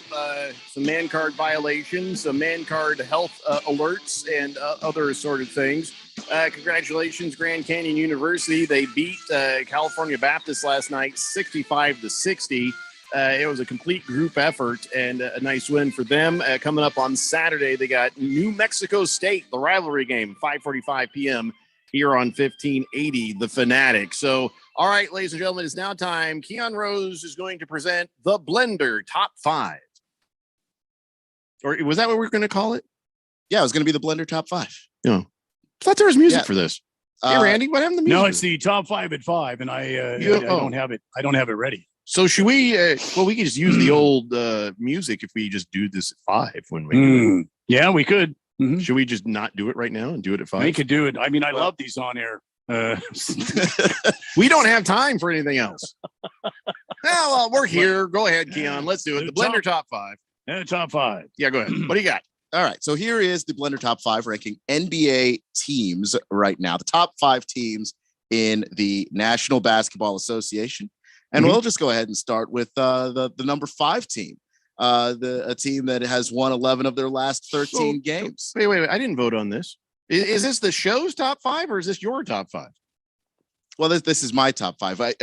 We should probably think. Were we all going to go take turns here? Well, why? Okay, so who's going to go first? That's what I'm now asking. I've got some great music for this segment. Well, I feel like you want to go last, which indicates you think your list is the best list, and I take a little offense at that. Me? Yeah, I literally started my list. So how does that mean that I want to go last? I thought you were going to get us to give a list. So who's going last? Anyone can go last. Am I right? I'm this not is the perfect. I'm not assuming my list is the best. I feel like whoever goes last is insinuating that their list is best. Why don't we all count down the lists? I think that's going to get confusing. Is it? Can we do this like by all random right, guys, order? I'll go last. Go ahead. I'm ready. I'm actually okay with that. Me too. All right, Keon, go ahead. There, all squashed and sorted. So here it is. The Blender Top 5.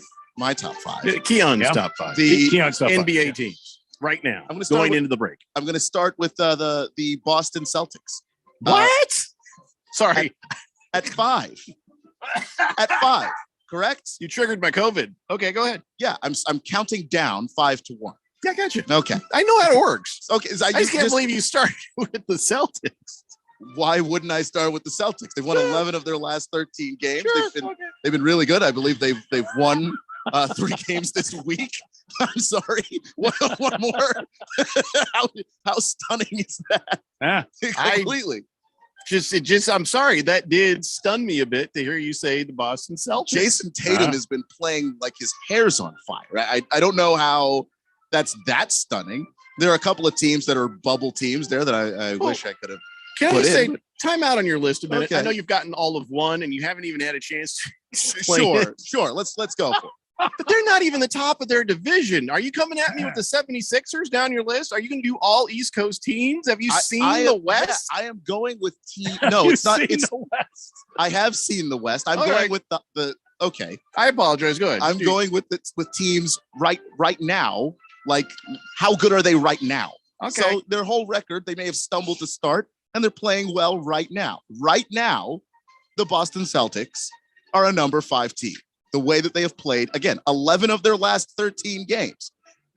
They've played well. They've won all of those games, and they've been absolutely amazing. They've blown people out. I mean, they beat up the 76ers the other day, absolutely bloodied them.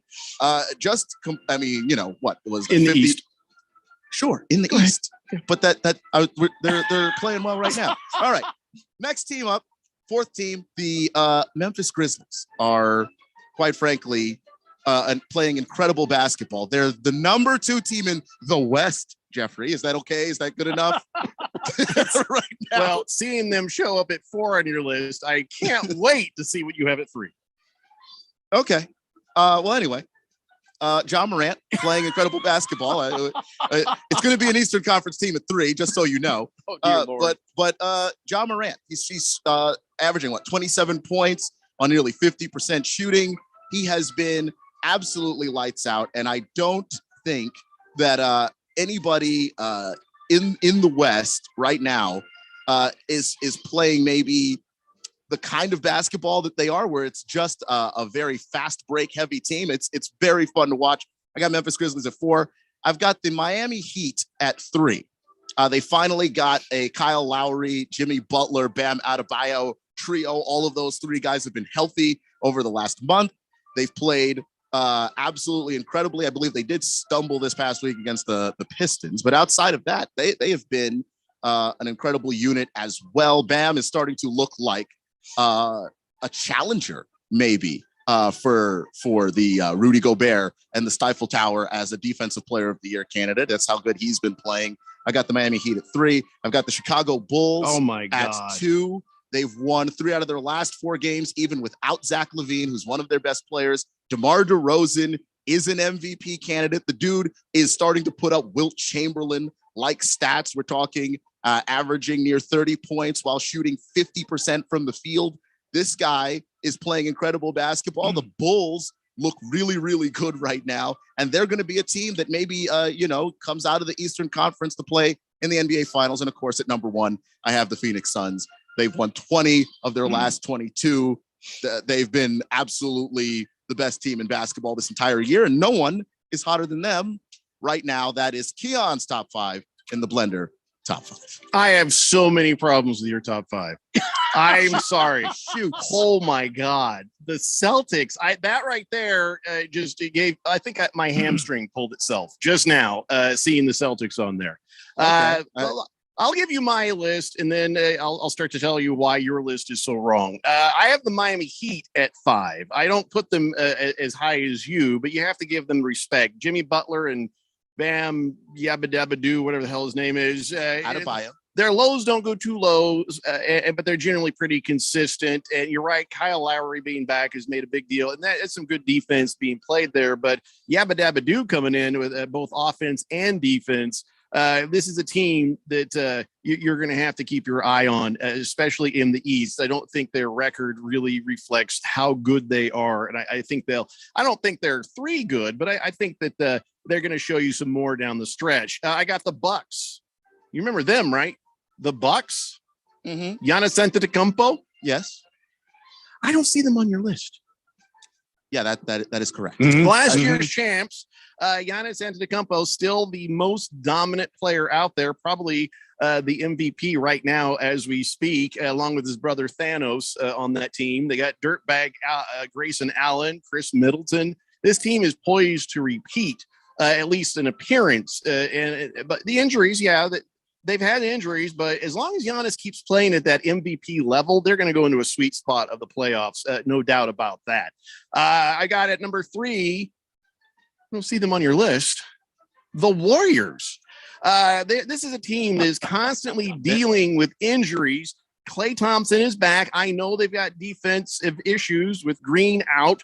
But I figure by time the playoffs come, he should be back, unless is his injury season ending. So we it's not season ending, but we've done our lists incredibly differently. My list is a very "what have you done for me lately" list, and your team your third team is a team that's won 4 out of their last 5 games. I'm looking at the entirety of the first half of the season and the momentum that they're going to have going past the break. Okay, I'm talking about right now. I think Keon and I are doing it differently than you, Jeffrey. Well, I'm doing it right. All right, so the next one I have, so the Warriors may not fit your what have you done for me lately, but the rest of my list does. Grizzlies. The Grizzlies I've got at number 2. I call them Ja Morant and the No Names. Another stealthy good team. They're under the radar, but they're just putting up W's left and right. And then they're not going to be making a lot of splashes with big names and stuff. But their record you have to have a lot of respect for. And I think that their consistency going forward is going to serve them well. And it's a shame that they're Ja Morant and the No Names, because a lot of these other guys are just young players that are built too. Jaren Jackson Jr. should also be a household name. That dude's balling out. For whatever reason, Memphis Grizzlies, they don't get a lot of national note. But like you, Keon, I've got the Suns in the top spot, provided Chris Paul gets his ass back on the court as soon as possible. Right now, as we speak, number 1 team, but that could change without a Chris Paul there. Best team in the NBA. They got the consistency. They got the deep bench, but we need Chris Paul back. All right, Randy, it's your turn. Okay, the number 5 team for me is the Boston Celtics, going 11 of its last 13 games. The new addition of Derek White seems to have helped this team. He got a spark for this team. Number 4, I've got the Miami Heat. I think this is a team to watch in the East. I think they're going to be very dangerous. I think in number 3, the Chicago Bulls, another team to keep your eye on in the East. I think they're extremely hot right now, playing well, even without Zach LaVine. Meanwhile, DeMar DeRozan, all he's done is gone 5 games in a row, or 6 games, or is it 7 games now, scoring 35 and some other ridiculous number. I mean, he's just the man. He's having an amazing year. Number 2, Ja Morant and the No Names. Memphis, clearly a team that's been red hot, and it seems to not be cooling down at all. And then number 1, my Phoenix Suns, the number 1 team in the NBA. That's my list. That's my top 5. I don't feel like I got the assignment wrong. I thought it was the best teams going into the All-Star break, but I thought it meant who would carry. If you're going to go by who's the best, what have you done for me lately, all I'd have to do is pull up the standings and just see who's had the longest win streak. I guess I took it as like our like top teams right now. And it's supposed to be opinion based. I don't know. You're pulling up the standings doesn't even really tell you, because if you have been playing a bunch of, for instance, weaker teams, then you're gonna be incredibly hot. But does that tell me how good you are? I'm looking at some of the players, the way that they've been playing lately. Can that success hold? And the way DeMar DeRozan's been playing, I think that can. The way obviously Ja Morant's been playing, I think that can.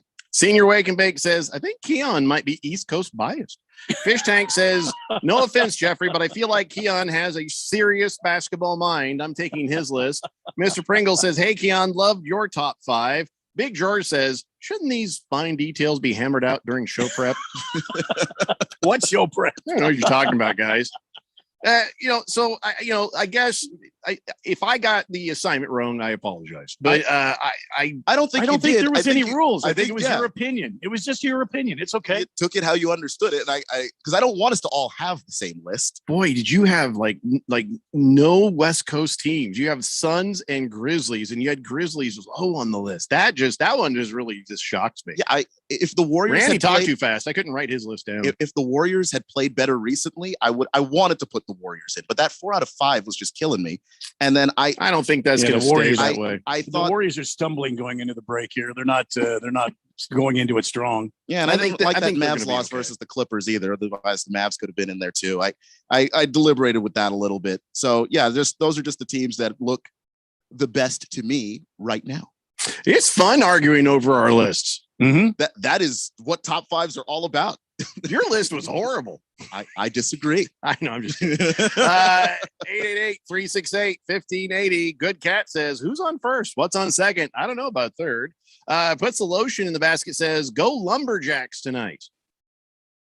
The hell are you talking about like a lumberjack competition or the mighty Lumberjacks of NAU? The mighty Lumberjacks are going to be at the Walk-Up Sky Dome tonight in action in the hardwood or on the ice. I used to love when I lived up there. I'd go to all the Lumberjack hockey games. That was so much fun. Did Cantor Nevadas call everything for NAU? Cantor Nevadas, the Lumberjack Radio Network. I don't know. I would just go to the game at the Walk-Up Sky Dome there. Call the hockey game. Call it a baseball game. I'm calling it all. Dr. Roadmap says, when I was a kid, I was a super baseball fan. Now I don't give a horse's patoot about it. Yeah, it's sad, isn't it? Big Kev says, he wants to talk NASCAR. I'm going to save that one for later. Biscuits and Gravy says, think of it like baseball opening day, a holiday for the sport. Yeah, I really don't know where that was coming from. That might have been from earlier. What time is it? Without education, poverty follows a family one generation after the next. But College Bound AZ provides educational pathway to students starting in the 7th grade and turns dreams into degrees. Your support provides laptops and other things to ignite that journey. To help, Chicago Fest West happens Saturday, March 19th at Mesa Convention Center, and the proceeds benefit College Bound AZ. It's a celebration of Chicago during Cub Spring training through music, food, a classic car show, and more. Get your tickets at chicagofestwest.com today. It's time to spread game. The Harlem Globetrotters are coming with an all-new tour. 4 quarters of big plays, ankle-breaking moves, and ball-handling wizardry. Do they dunk? Do they dunk? See the stars rattle the rim in the all-new in-game dunk contest. This is the team everyone can cheer for. The Spread Game Tour is coming. Playing in Phoenix and Glendale on March 5th and 6th. Go to harlemglobetrotters.com. You don't sit behind a desk every day to earn a living. You're out and about making it happen. And sometimes you get a little bit behind on your paperwork, like bookkeeping and paying your taxes. It's easy to get behind on paying your taxes. It happens to the best of us. And you know what happens next. The big bad IRS comes knocking on your door. And when that happens, you need to call the good old boys at the Tax Doctor. Let them do what they do best, deal and negotiate with the IRS so you pay the lowest you can in back taxes that the law allows. We are a 100% U.S.-based company, and we've saved our clients millions over the years in back taxes. If you owe $10,000 or more in back taxes, call my friends right now at the Tax Doctor and learn more. 800-628-6070. 800-628-6070. 800-628-6070. That's 800-628-6070. 8 presents Terrifying Jobs. Bull Rider, take 2. Today we're talking with Clifford Maxwell, a rodeo bullfighter. His job? Distract raging bulls from going after thrown rider. Cliff, this seems like a really terrifying job. Why do you do it?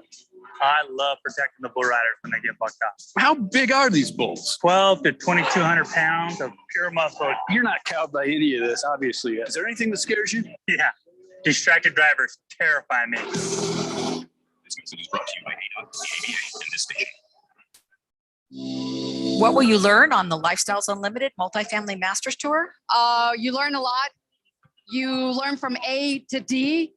And we were very fortunate, this road trip was amazing. And in the in-between, and you meet a lot of wonderful people and a lot of folks that are interested in this and a lot of folks that are doing it. March 17th, tour apartment communities with top performing apartment investors, owners, and operators. Register today at multifamilymasterstour.com. Live from the Harmon Solar Studios in Scottsdale. This is KQFN Tempe. Also transmitting on K25CD Phoenix at 99.3 FM. And K240 U Fountain Hills at 95.9 FM. It's time for the third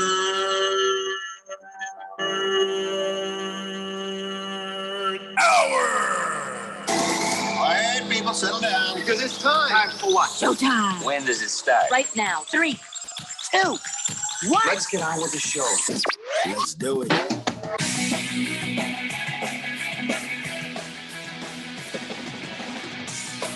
All right, everybody, it's 5 o'clock here on the Daily Blender. And your good friend, your radio pal, Jeffrey O'Brien, alongside Randy White. We got Keon Rose in the control room, and you guys are on the Fanatic text line, 888-368-1580. People are just amazed to hear that Randy once lived in Flagstaff. Big George says, how long did you live there for? Do you miss it? I left Phoenix. I was in between radio jobs, and I went up there and worked at the mighty Calf Country and KFLG, and I worked overnights there at KFLG. And I didn't last too long, about 8 months before I lost my job there and had to come back to Phoenix. Country music? You can't call a country a station Calf Country and not be country music. Well, it was Calf Country was country, yes, but I was on the FM side. I was on KFLG, which was adult-oriented rock. Adult-oriented rock. Sailing, I did overnights. Sailing away. I did overnights on KFLG. As a matter of fact, at the same time I was there on babies were made to you, Randy. Babies were made. Probably. I was on at Hippie Babies. It's at the Flagstaff. bewitching hour of midnight till 6 a.m. A lot of hippies up there. With your friend Randy in the evening. One of the local country music guys, Tim Hattrick, was on KZKZ. Oh yeah, that guy. Which was a top 40 station. Yeah. Hey, Keon. Something you need to know about Flagstaff. Beautiful. I don't know if you've been. Oh yeah, beautiful gorgeous. up there. Mm-hmm. And according to Hefty Lefty, 92.9 Calf Country plays the national anthem every day at noon still. I don't know if you know that, Randy. I wonder if it's still owned by Guy Christensen. And forget about the radio stations, Keon. What you need to know is it's nice. It's really nice up there. It's a college town. But lots of pine trees. When it snows, or you're not too far from skiing, and it's wall to wall, pot smoking, Birkenstock wearing, granola bar crunching hippies as far as the eye can see. They're not in the center of town there. They're not in the they're some of them are by the university. Some are by when I lived there they weren't. How long ago was that? many years ago. That was I'm just telling you.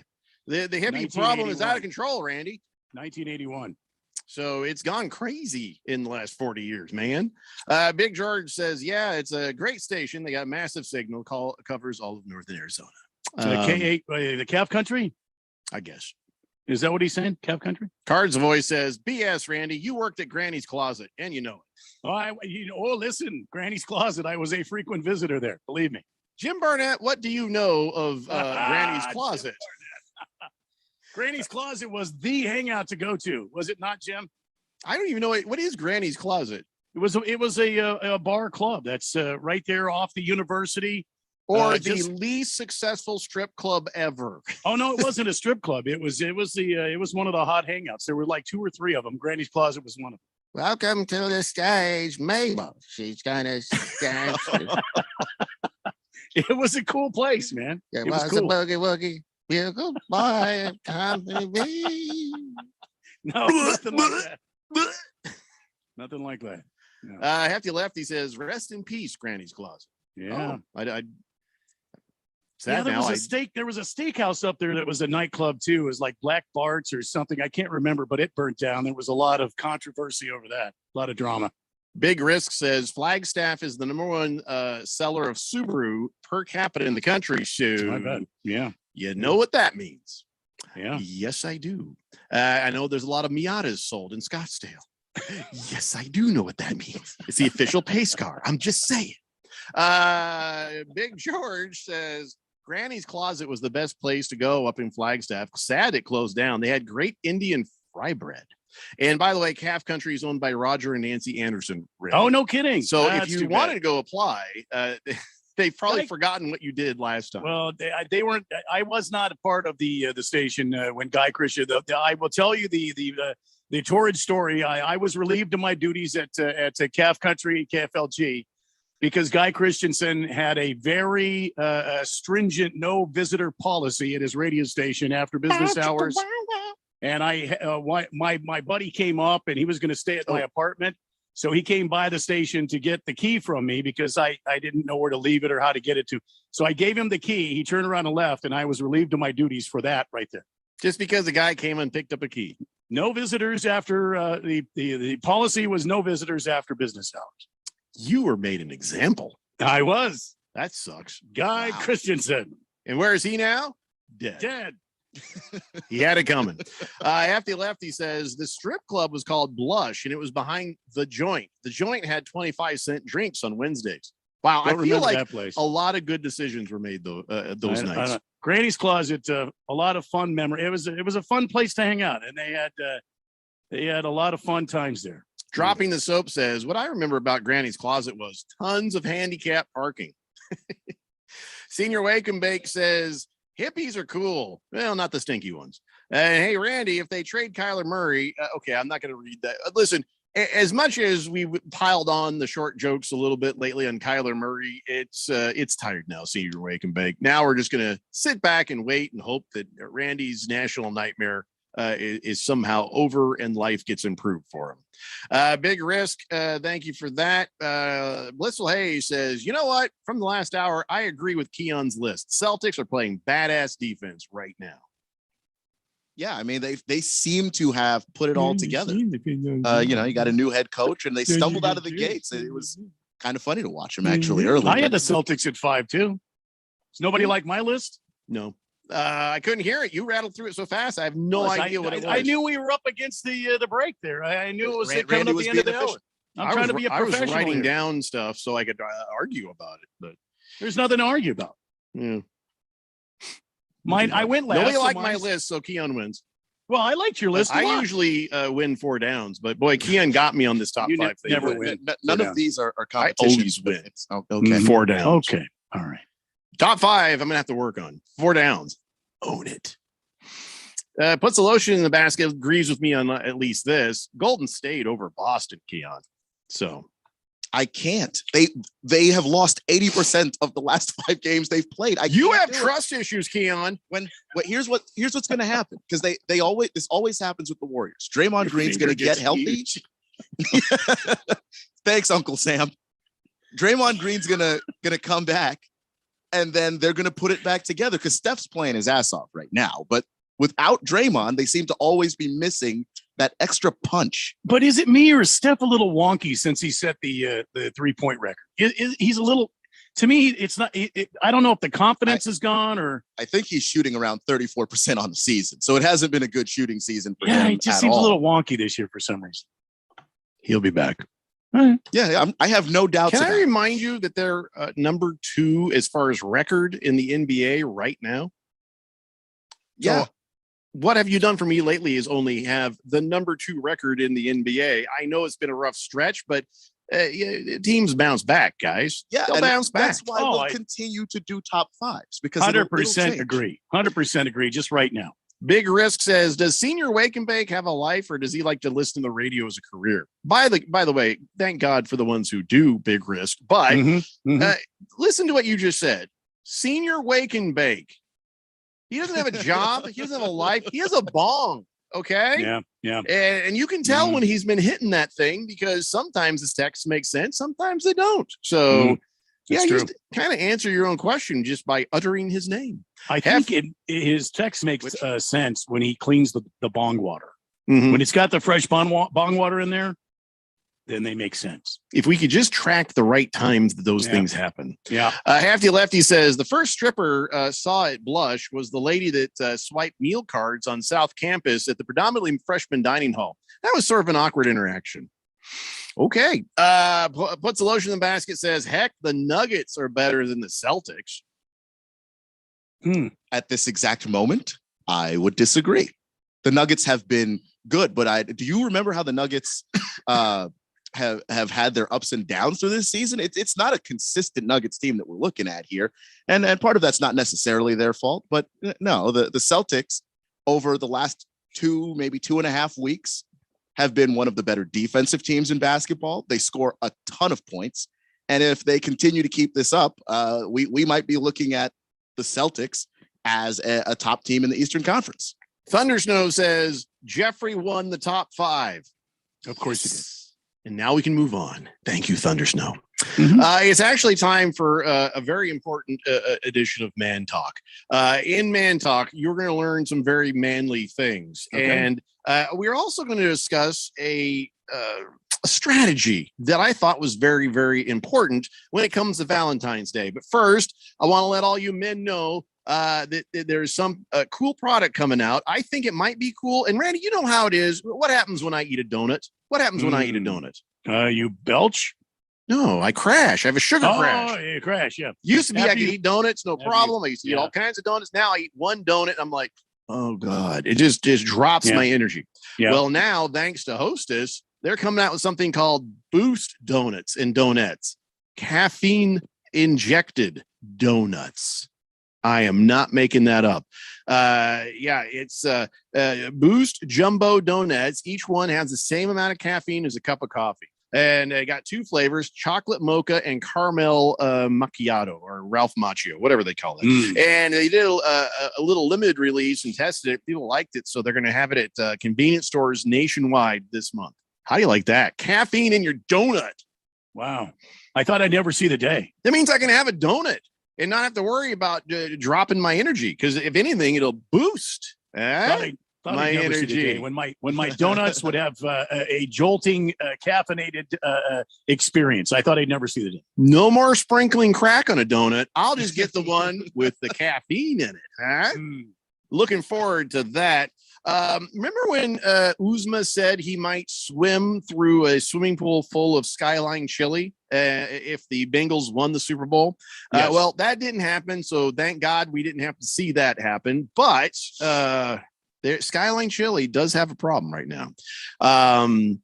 So imagine, Randy, Radio Ron likes the Skyline chili too. So imagine this. You're sitting there at home. You're like, I'm about to have me some chili. What's nice, cooler weather? That's kind of chilly weather. You know what I mean? You have some chili, get some crackers, enjoy that kind of nip in the air. It's a chilly weather. So you go up there and you grab your cans of chili off the shelf of the pantry. You go to the stove. You get the pot right there. You got your spoon, and you open up the pop top of the Skyline chili, and inside you see this. Oh boy. Cream of chicken soup. Oh boy. Uh-oh. You're going to be so damn disappointed. Now, listen, maybe you like some cream of chicken soup, but not when you're wanting chili. I guess Morgan Foods in Austin, Indiana, recalling 2,200 cans of Skyline chili because, well, wrong label. So what a disappointment that is. So, men, if you're looking to have some chili, before you open up the chili, because you don't want to waste it, you can check the numbers on it. Go to the Morgan Foods website. I'm sure the website's on the can. Just make sure you don't have one of those, because they have numbers and identifications. You can find out if you got cream of chicken soup or some chili inside. Have you ever had the cream of chicken soup? I've never had cream of chicken soup. I've had cream of mushroom soup. I didn't like that. Miss Kim has used it on a. I can't remember what she used it on, but she's had a couple of recipes that called for the cream of chicken soup. It's like an ingredient more than a bowl that you would eat. Yeah. Okay. Well, whatever. Check your cans before you open them, or else you're going to be very disappointed. And listen, guys, if I can throw in here, if you get a chance, you know what? Make your own chili. There is no better chili than the chili you make yourself. Am I right, Jeffco? I mean, come on, you get some of that ground beef in there. You get it all seasoned up, and you get all that stuff in a bang. You throw some of that hot stuff in there, and then you bring it in. You get some of that. Oh my God! You put it on the smoker, and you get some of that smoky smoke in there. Oh, dude, make your own chili. You're right. If you have the time and the equipment, I guess. Yeah. Some of us don't want to do the work. Some of us just want to pop the top and there you go. Instant chili of your liking. I don't know if I'd like Shailene, but I can't pull the trigger on that. I'm sorry. I've got to make my own. Yeah, you got your standards. Much respect for it. Yeah. 888-368-1580. King of Kitten says, Randy, thanks for reminding me that I need to clean the bong water. Appreciate that. Yeah. Aiton's Army says, hey guys, using clean bong water is important. Yeah. I clean my bong at least once every couple of days. Absolutely. Also, push the spread out on the Bucks versus Sixers tonight. Philly is pretty awful right now. Bucks should win by double digits easy. Push the spread. Boy, we're going to have to ask Josh Applebaum about that. How do you push the spread out? Can I just say this? Aiton's Army is amazing when it comes to betting and stuff. This guy knows what he's talking about. Yeah. But I'm hesitant to take the advice right after bong cleaning advice. Yeah. Well, you've got to change the order on that. There's or maybe a moment. Just separate those texts. Maybe give the betting advice. Let it breathe. And then and then give the bong cleaning advice in 20 minutes. Yeah, but we appreciate both, I guess. Thanks, Satan's Army. Slop Tart says, I watched the game last night, and the problem with Golden State, last night they were unable to control their Nuggets. Their Nuggets were not in control and got the best of them. Yeah. Ooh. You gotta control your Nuggets, guys. Oh, yes, and take care of your chicken. Mhm. Senior Wake and Bake says, would I be making fun of Kyler Murray? Please grow up. Big George has a long text about calf country, which I'm just going to send you in an email. Puts the lotion in the basket, says, did someone say ASU tickets Saturday? I'm free. Well, be listening for your chance to win. It will come up here pretty soon. Jagdog says, Morgan Freeman sells chili? Yeah, why not? Prison Wallet says, yeah, Jeffrey, Flagstaff is one of those things. Yeah, a lot of meth too up there, I guess. Hefty Lefty says, I made bison chili for my work chili cook-off. Only took 40 minutes for 6 quarts. Oh, make your own chili. Make your own chili, man. Just go to the store, get the hamburger if you have to. Okay, Randy. Get it in the. Randy? Oh my God, yes. Do me a favor, and I'm serious. Yeah, tweet a chili recipe for us. Can you do that? Tweet a chili recipe the way you make it, so some of us can try to play the home game. All right. Unless it's a secret. Try no. If it's a secret, don't do it. Oh no, I'll try it. Just copy and paste something. I'll fix it from some website. It's I'm not trying to here. It's up here in the steel trap. I don't have things written down, although Miss Kim did get me a Grill Masters book so I can start writing down some. Well, don't get mad. Don't give us a hard time for not doing our own chili if you won't help us with that. No, I'll definitely help you guys. I'll help you out. Randy's Chuckle says, how often, I'm sorry, where to go? I use leftover pork shoulder in my chili. That's what I do. And he says, and by the way, we need to keep the Boost Donuts away from Senior Wake and Bake. Are you kidding me? We got to get him more. Blissful Hayes says, how often does Josh Applebaum clean his bong? Yeah, we'll have to ask him. I'm going to guess that he doesn't ever use one.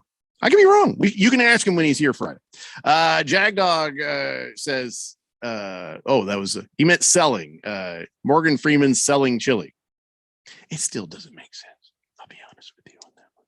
Yeah, I still don't follow, but okay. All right. We have a little more man talk to go. We got a bunch of NFL stuff to talk about. And when we come back, well, damn it, we'll do that. It's the Daily Blender here on 1580 The Fanatic.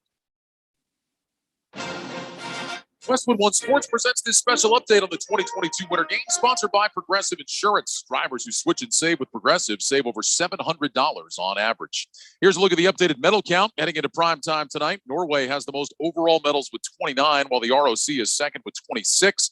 Germany has 22 total medals. The U.S. is fourth with 21, while Canada is fifth with 20. In terms of gold medals, Norway and Germany at the top again. The Norwegians have 14 wins to their credit, while Germany has 10. The United States has 8 golds, with Sweden and China right behind them with 7 apiece. 6 more medals will be awarded in tonight's session, 2 of them in biathlon, where champions will be crowned in the women's 12.5-kilometer mass start and the men's 15K mass start. Men's curling will hand out bronze in the matchup between the U.S. and Canada. Freestyle skiing has the women's half pipe and the men's ski cross, while the men's 1,000 meter takes center stage in speed skating. With this Winter Games update, I'm Ryan Radke, Westwood One Sports. You could save big when you bundle your home and auto with Progressive, but when we just come out and say it, it feels like it falls a bit flat. So we're going to sing it. We're singing words now. We'll even sing the business part. Save big when you bundle your home and auto with Progressive. Now, that's a commercial you'll remember, even if you don't remember the bundle and save with Progressive part. We're singing a commercial. Progressive Casualty Insurance Company and affiliates. Discount not available in all states or situations. This is the end of the jingle. A jingle about insurance. How long does it take to tackle a home project? With Angie, you could cross it off your list before this ad is over. Just tell us what you need, indoor or outdoor, repair or redesign, and we handle the rest, sending a top pro to get it done. You don't have to lift a finger, except to tap the screen or click the mouse. Plus, Angie is free to use. So bring us your next home project and we'll bring it home. Download the app or go to Angie.com. That's ANGI.com to get. When you needed your mom, she was always there with the Vicks Vapor Rub. She used that soothing scent to calm you. And her mom used it to calm her. And her mom, well, you get the idea. Vicks Vapor Rub's always been there. It always made you feel better. And today, it still does. Bring back those childhood memories with the comfort and care only Vicks Vapor Rub can bring. Vicks Vapor Rub, family tradition for a reason.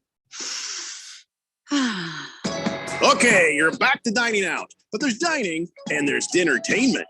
Get ready for an amazing dining experience like none you've ever had at Kasai Japanese Steakhouse in Scottsdale. When it comes to Asian cuisine, nobody does it better or more authentic than Kasai, where talented teppan chefs create the food, the fire, and the fun of teppanyaki. Choose from over 30 different items and combinations of teppanyaki, Asian fusion, and innovative sushi.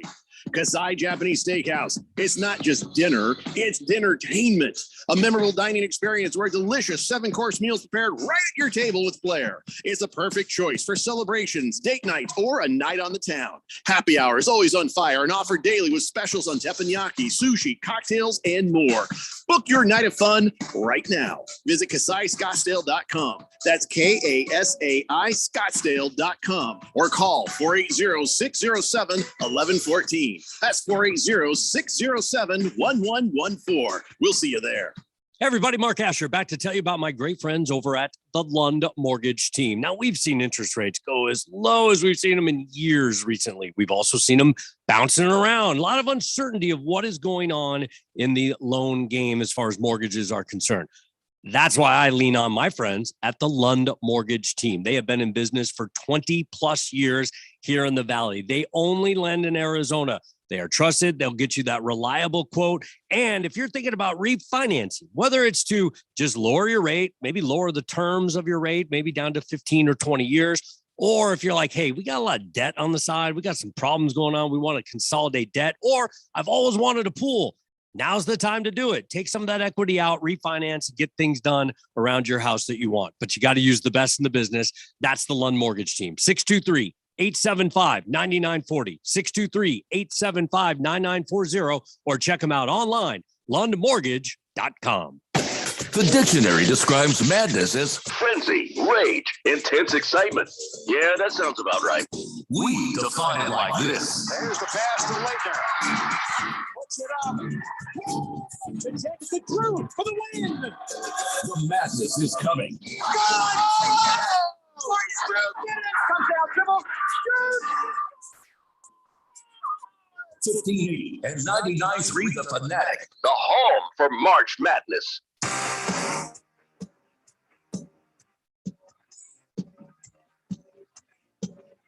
You are tuned to the Daily Blender on 1580 and 99.3, the Fanatic, home of the March Madness. It's going to be a lot of fun, lots of opportunities for you to make some money, too, if you download the FanDuel Sportsbook.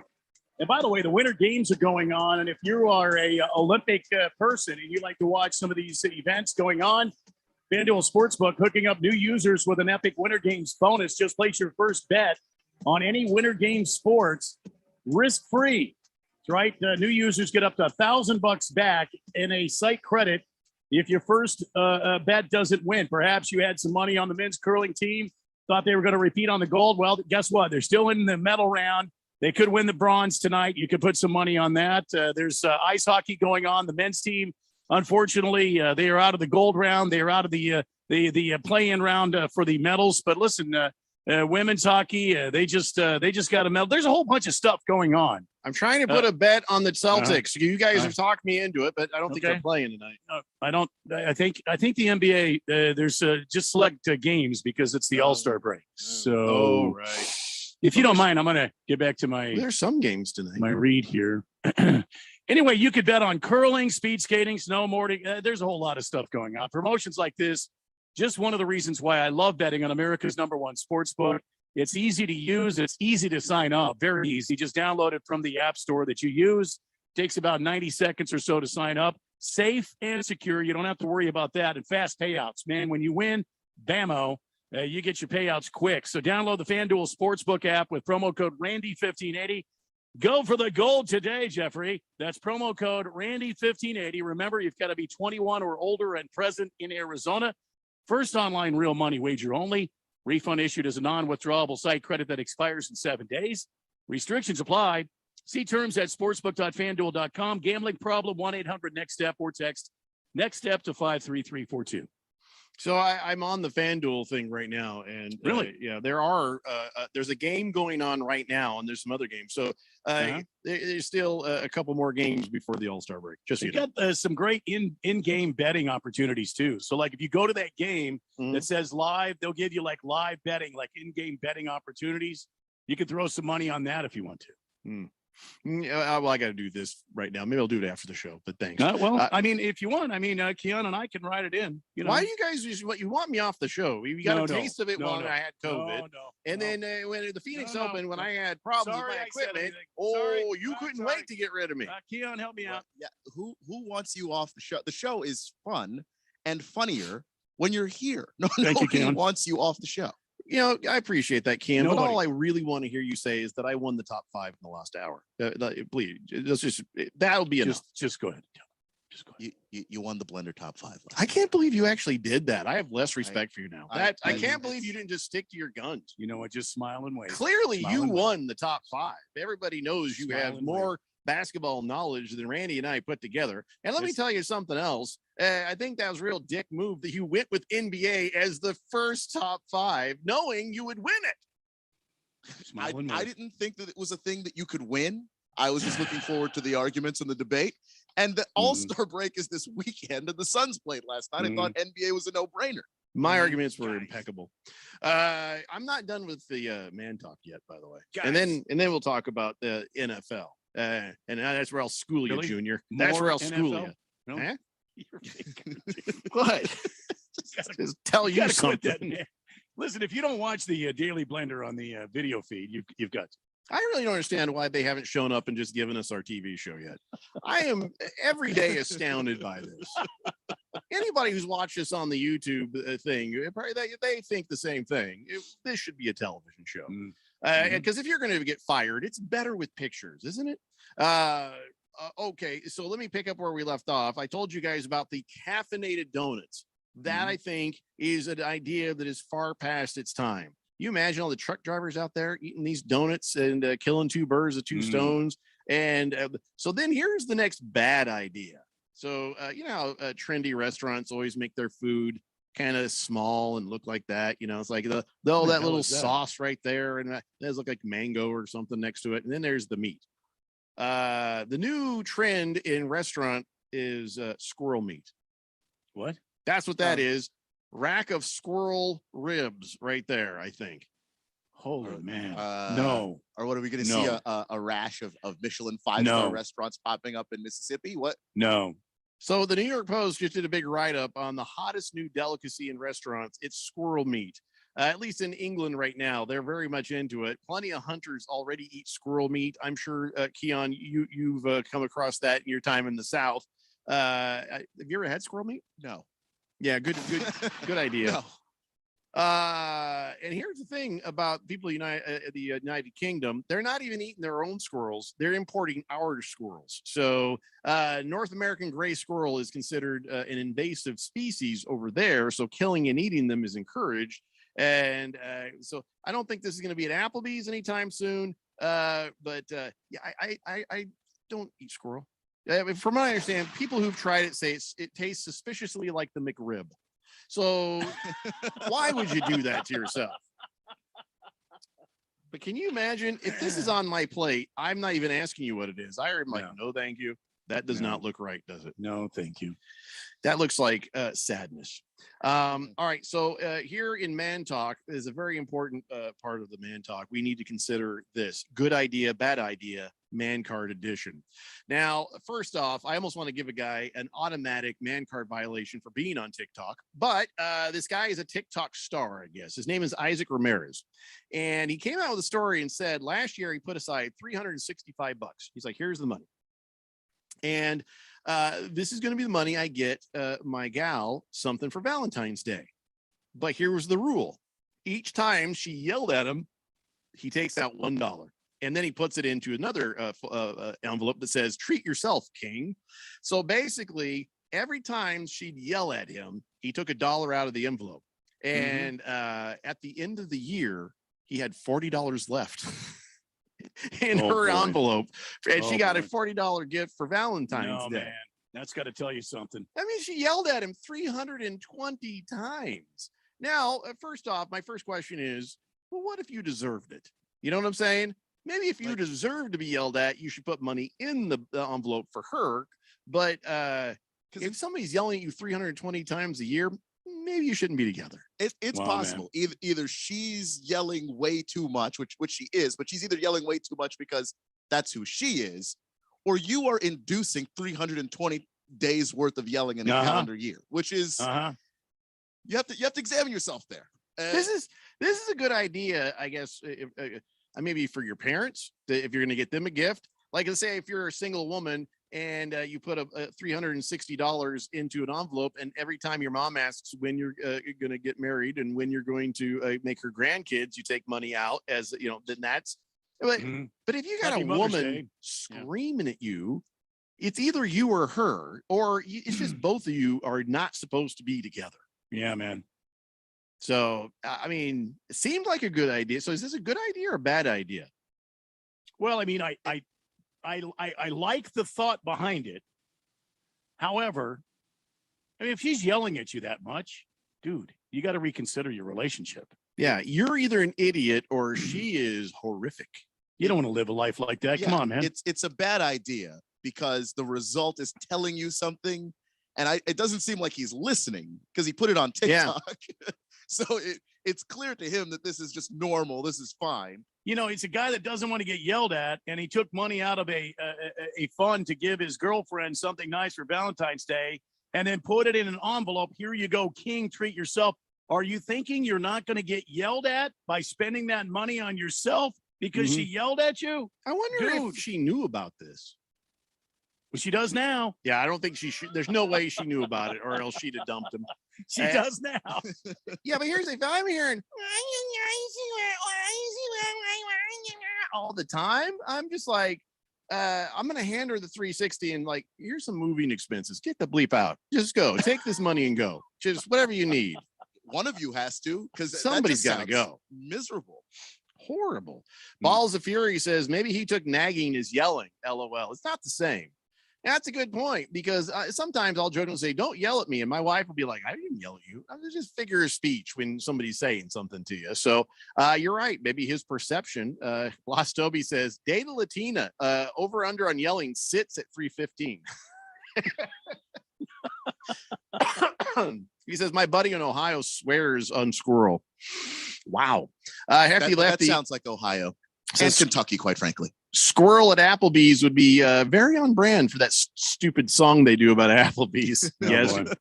He also says you're victim shaming the guy by asking if he deserved it. Not victim shaming. I know if I get yelled at, sometimes I do deserve it. Sometimes I don't deserve it. And no, my wife doesn't yell. Well, if she's yelling, yeah, I'm pretty much the one who and also I've done something to aggravate her so much. She's yelling. He's not a victim of anything.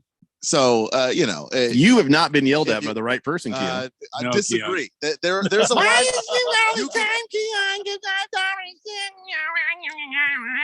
You don't know about the first relationship I was in, so I still wouldn't call myself a victim, but I stayed too long, and like him, my ass should have left. Mm-hmm.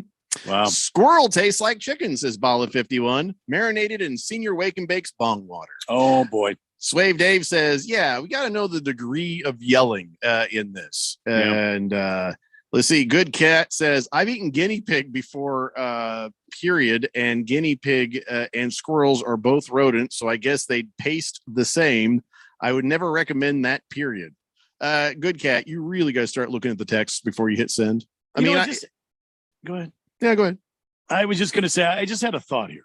If he had a third party, like a neutral third party that was holding the money, that could be a referee who could make the decision that was yelling or that was not yelling, then I think this would be a good thing. Wouldn't all relationships be better if there was a third party listening to the conversation? A neutral third party. I was not being sarcastic. You were being sarcastic. Listen, I'm right here. I heard what I said. I wasn't being sarcastic. No, you were absolute. Anybody here would have said, "Oh, I'm going to start recording our conversations, and we'll see who's sarcastic." Dean Blandino. We need a booth review. We need someone to go under the hood, watch that whole interaction again. The sexiest name in sports will go under the hood already, brother. Can we stop fighting and get between the sheets? Make sweet love. Walked into that one, and it all comes down to sweet, sweet love. I feel bad. Come on, Keon. You should know better. I should have known better. Love doctor out. I'm just glad he doesn't know my name. Let's see. Glendale Runner says crockpot.com has a few good chili recipes. Any with squirrel? Senior Wake and Bake says, hey, whoever's speaking about my employment, I've hustled harder than most 20 years deep into the security world. And that's no joke. You mean like working security or securities, like stocks and bonds?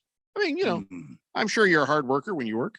Thunder Snow says, watch out, Jeffrey. They're trying to get rid of you. Yeah, I got that feeling. Oh, they love it when I'm not here. No. Fighting Wampa says, I was just curious if you guys happen to know, has there ever been an NFL player after his playing career become an NFL referee? That's an amazing question. Great question. You have to think maybe in the early days, maybe, but I because here's what would happen.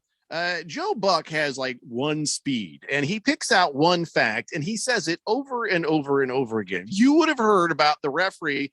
I used to be a ball player. Yeah. Every time that guy called a game, it's all you would hear. In fact, probably all the play-by-play guys would do the same. So I'm guessing not right now, but maybe in the past.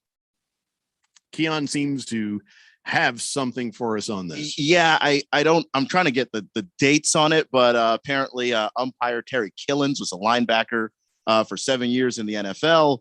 Current? That's what I'm trying to find out. The article's not really clear about when he refereed. There is another one from the past that is more clear. Steve Freeman, 13 years with mostly with the Bills in the NFL. He refereed from 75 to 87. I'll figure out the one with Killens though. Listen, take the break and sort it out. And but that was a very good question there. Kiss the Cook says squirrel is nothing. You're leaving out emu, camel, and elephant. Elephant and camel burgers are good. I've had ostrich burgers, very lean. It was okay.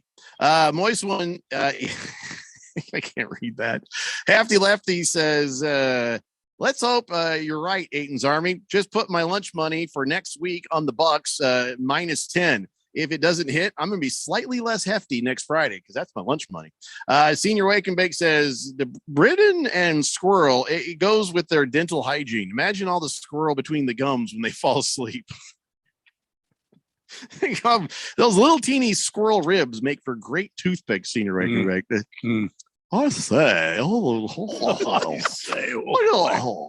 all right, we're going to take a break. We'll be back with Big George's sports history and other things. Plus, it's a Daily Blender. You're on 1580 The Fanatic. This is Brett Musburger's Action Update. Heads up, sports bettors. Right now, you can try VSiN All Access free for 30 days with no credit card required. Visit vsin.com/free month to sign up now. Here are the latest lines from my guys in the desert.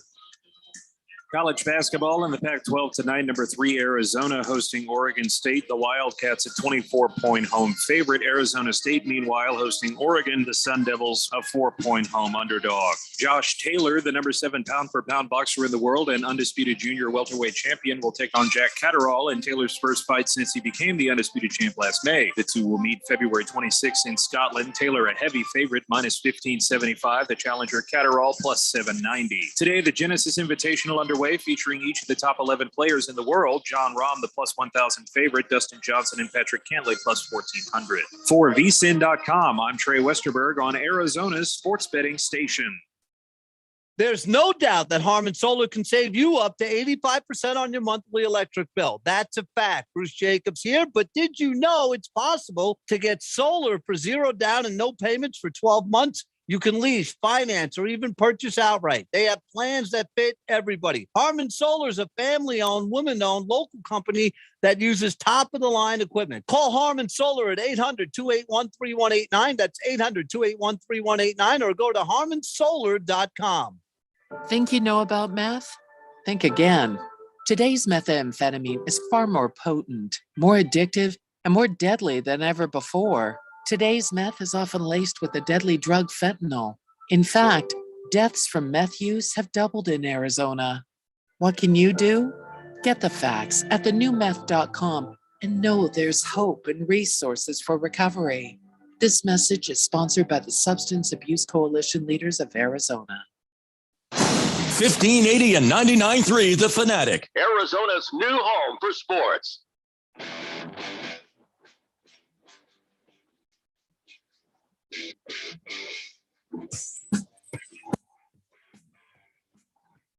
Daily Blender here on 1580 The Fanatic, and people can't get over the whole idea of eating squirrel.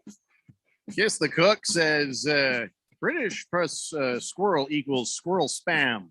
Spam, and spam. I think I'd rather have spam than squirrel, but I think it's a toss-up. That's a good question. Have you had spam there, Keon? I have. Isn't that some nasty crap right there? It's not good. It's not food. No, it's gelatinous What are you and talking odd. about? Spam's good with eggs. Spam and eggs, it's good. I don't like spam. When it's cold, it's a little rough. Oh, dear God. Why? Why would you eat cold spam? It's a little rough. It's a lot rough. It's a little rough when it's cold. That's why you got to eat when it's hot with the eggs. We now have a public service announcement from Boogie.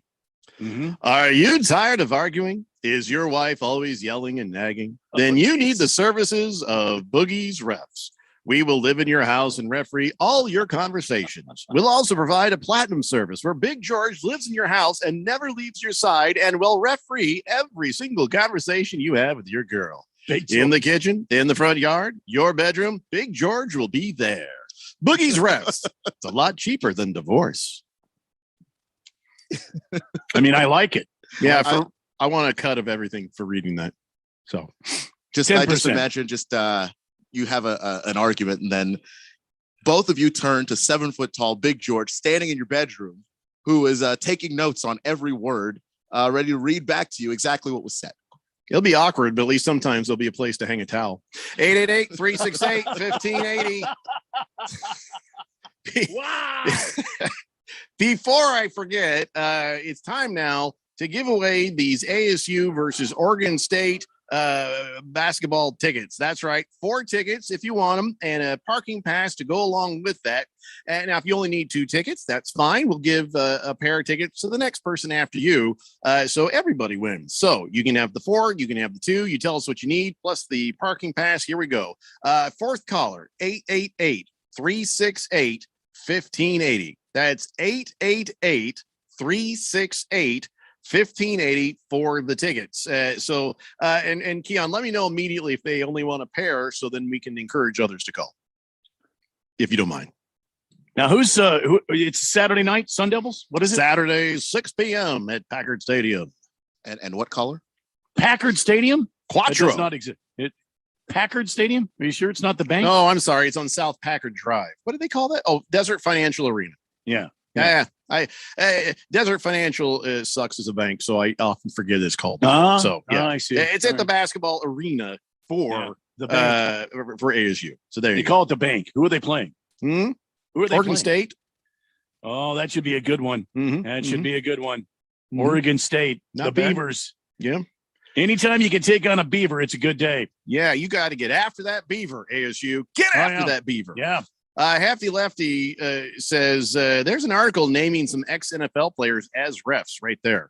Okay, thanks for the link, Hefty Lefty. So, yeah, I guess there's been a few. I'm just kind of curious if there's anybody recently. Lost Toby says, I've had rattlesnake and I've had rabbit hot dogs. Wow.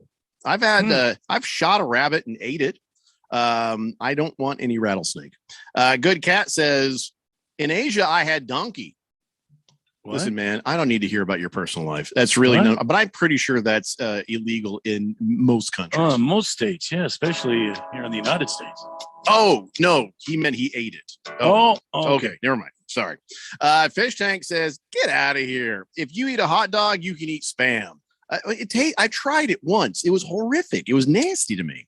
Was He it says, hot or was it just warm or? it was hot and I thought it tasted horrible. Yeah. He says, I do a fried Spam sandwich with toasted bread, some cheese and mustard, and it's tasty. You like how you just covered it with all these other things so you wouldn't have to taste it? No, it's got a great taste. Well, I'll tell you what, I'll try it again if somebody prepares it, because I certainly didn't do a good job. Moist One says, is it time for this day in Dirtbag Lawyer Sports History, Jeffrey? He says, your words, not mine. I never called him that. I never called him that. I said most lawyers are kind of dirtbags. You know I'm right. It's almost time for that. Big George says, wait, when did I agree to this business proposition with Boogie? I'm pretty sure my wife wouldn't approve of this business venture if it involves me being in people's bedrooms. Mm-hmm. Well, I think there's some cloning involved in his patent. Pretty sure. You need to talk to Boogie about that. Pretty sure. Randy's Chuckle says, according to Super Bowl, Alexa is always listening. Can't we just ask her who is right in arguments? Well, now see, there's a thought.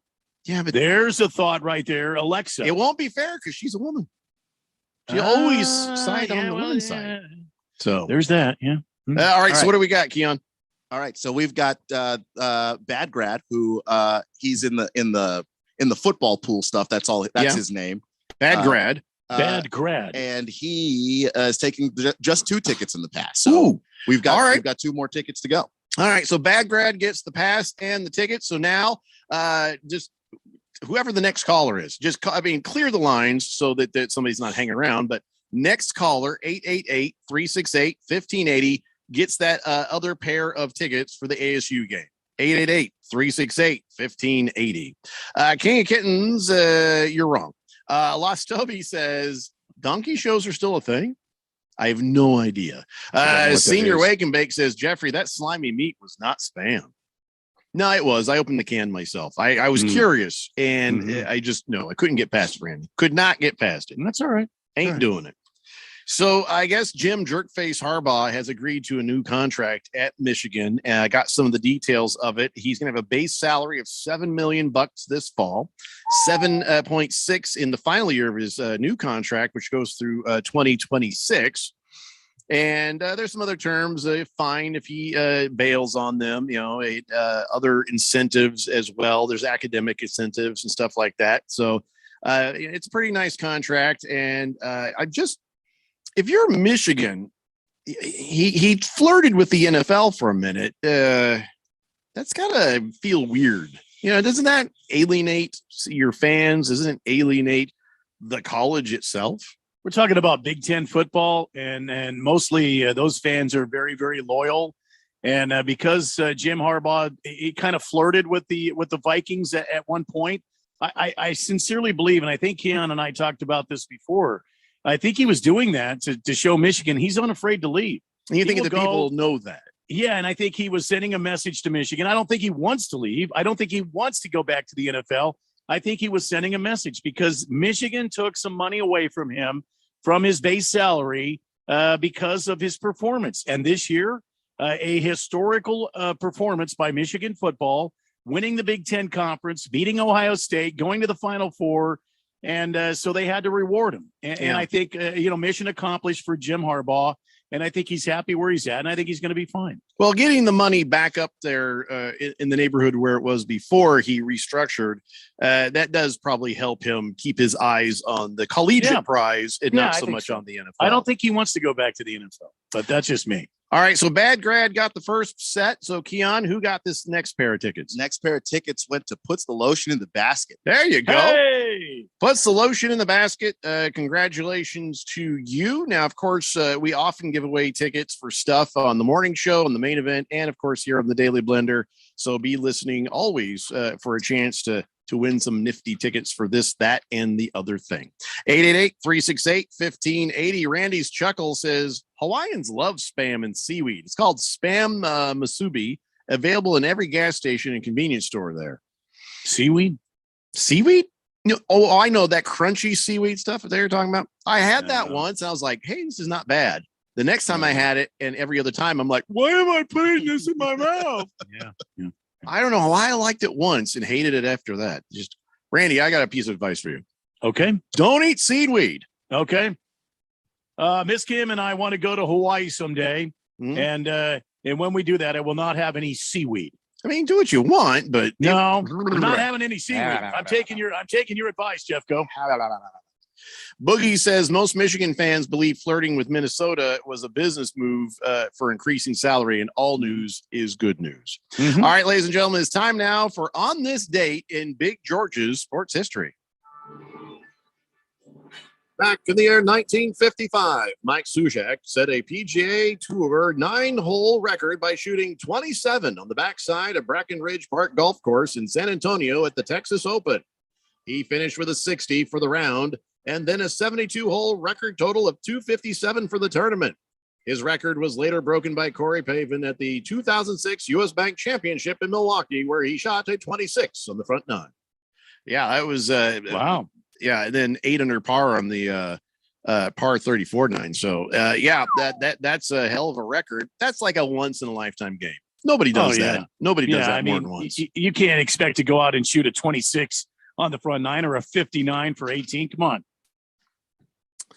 Randy's chuckle says, "Ask Moist One. It's actually wet and warm." Ew.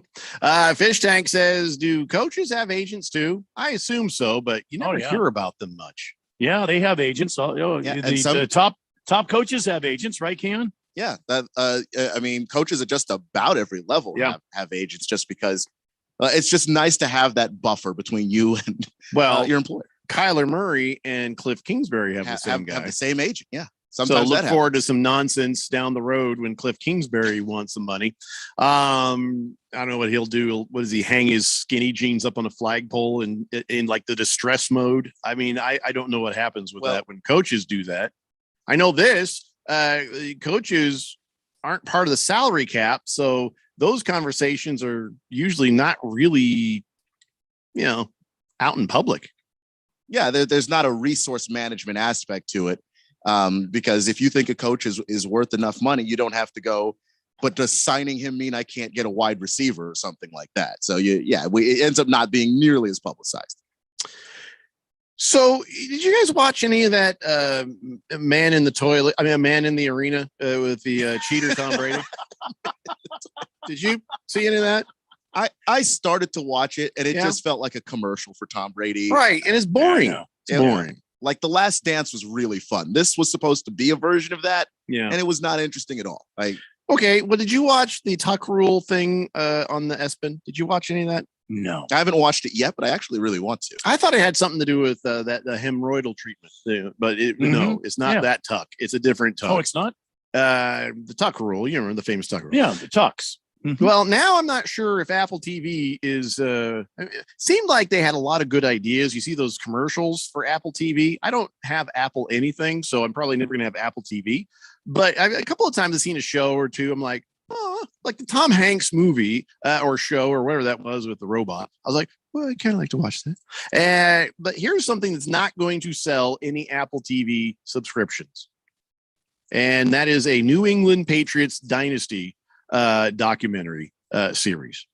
It's a 10-part series. I guess Richie Cunningham and his buddy with the spiky hair from Imagine Entertainment are making this, and based on a book by Jeff Benedict, and it's just about their 2-decade run of winning all the damn Super Bowls. Oh, listen, if Ronnie Howard is making this, I would give it a second look. I mean, a lot of his stuff has been very, very good.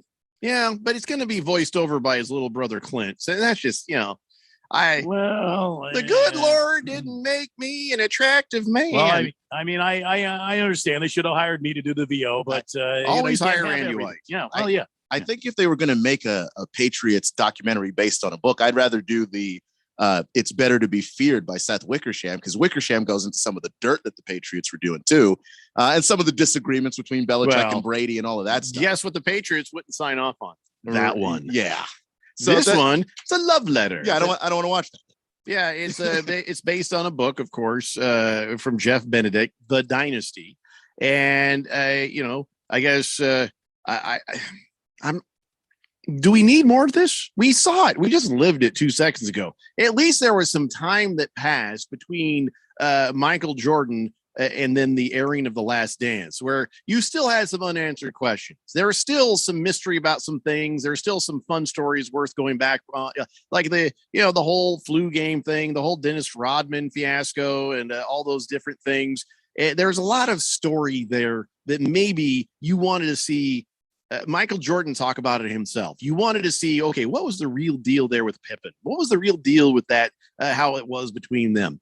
With the dynasty of the Patriots, it's like, we saw you cheat, and we saw you guys dominate, and we saw all this stuff like 5 minutes ago. I think maybe they're doing this too soon. They're definitely doing it too soon. What were you going to say, Randy?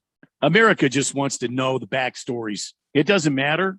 Doesn't matter if it just happened. America wants to know the backstories. They can't help themselves. They want to see behind the scenes what was going on. What happened on game day here, what was leading up to it here, what caused this event here. They want to know all of that. You could do a series on the Golden State Warriors. America would tune in, and they want to see that. You want to just call this backstory on LeBron James. They want to know all of that stuff. Let's just call this Patriots thing "How to Cheat" by Bill Belichick.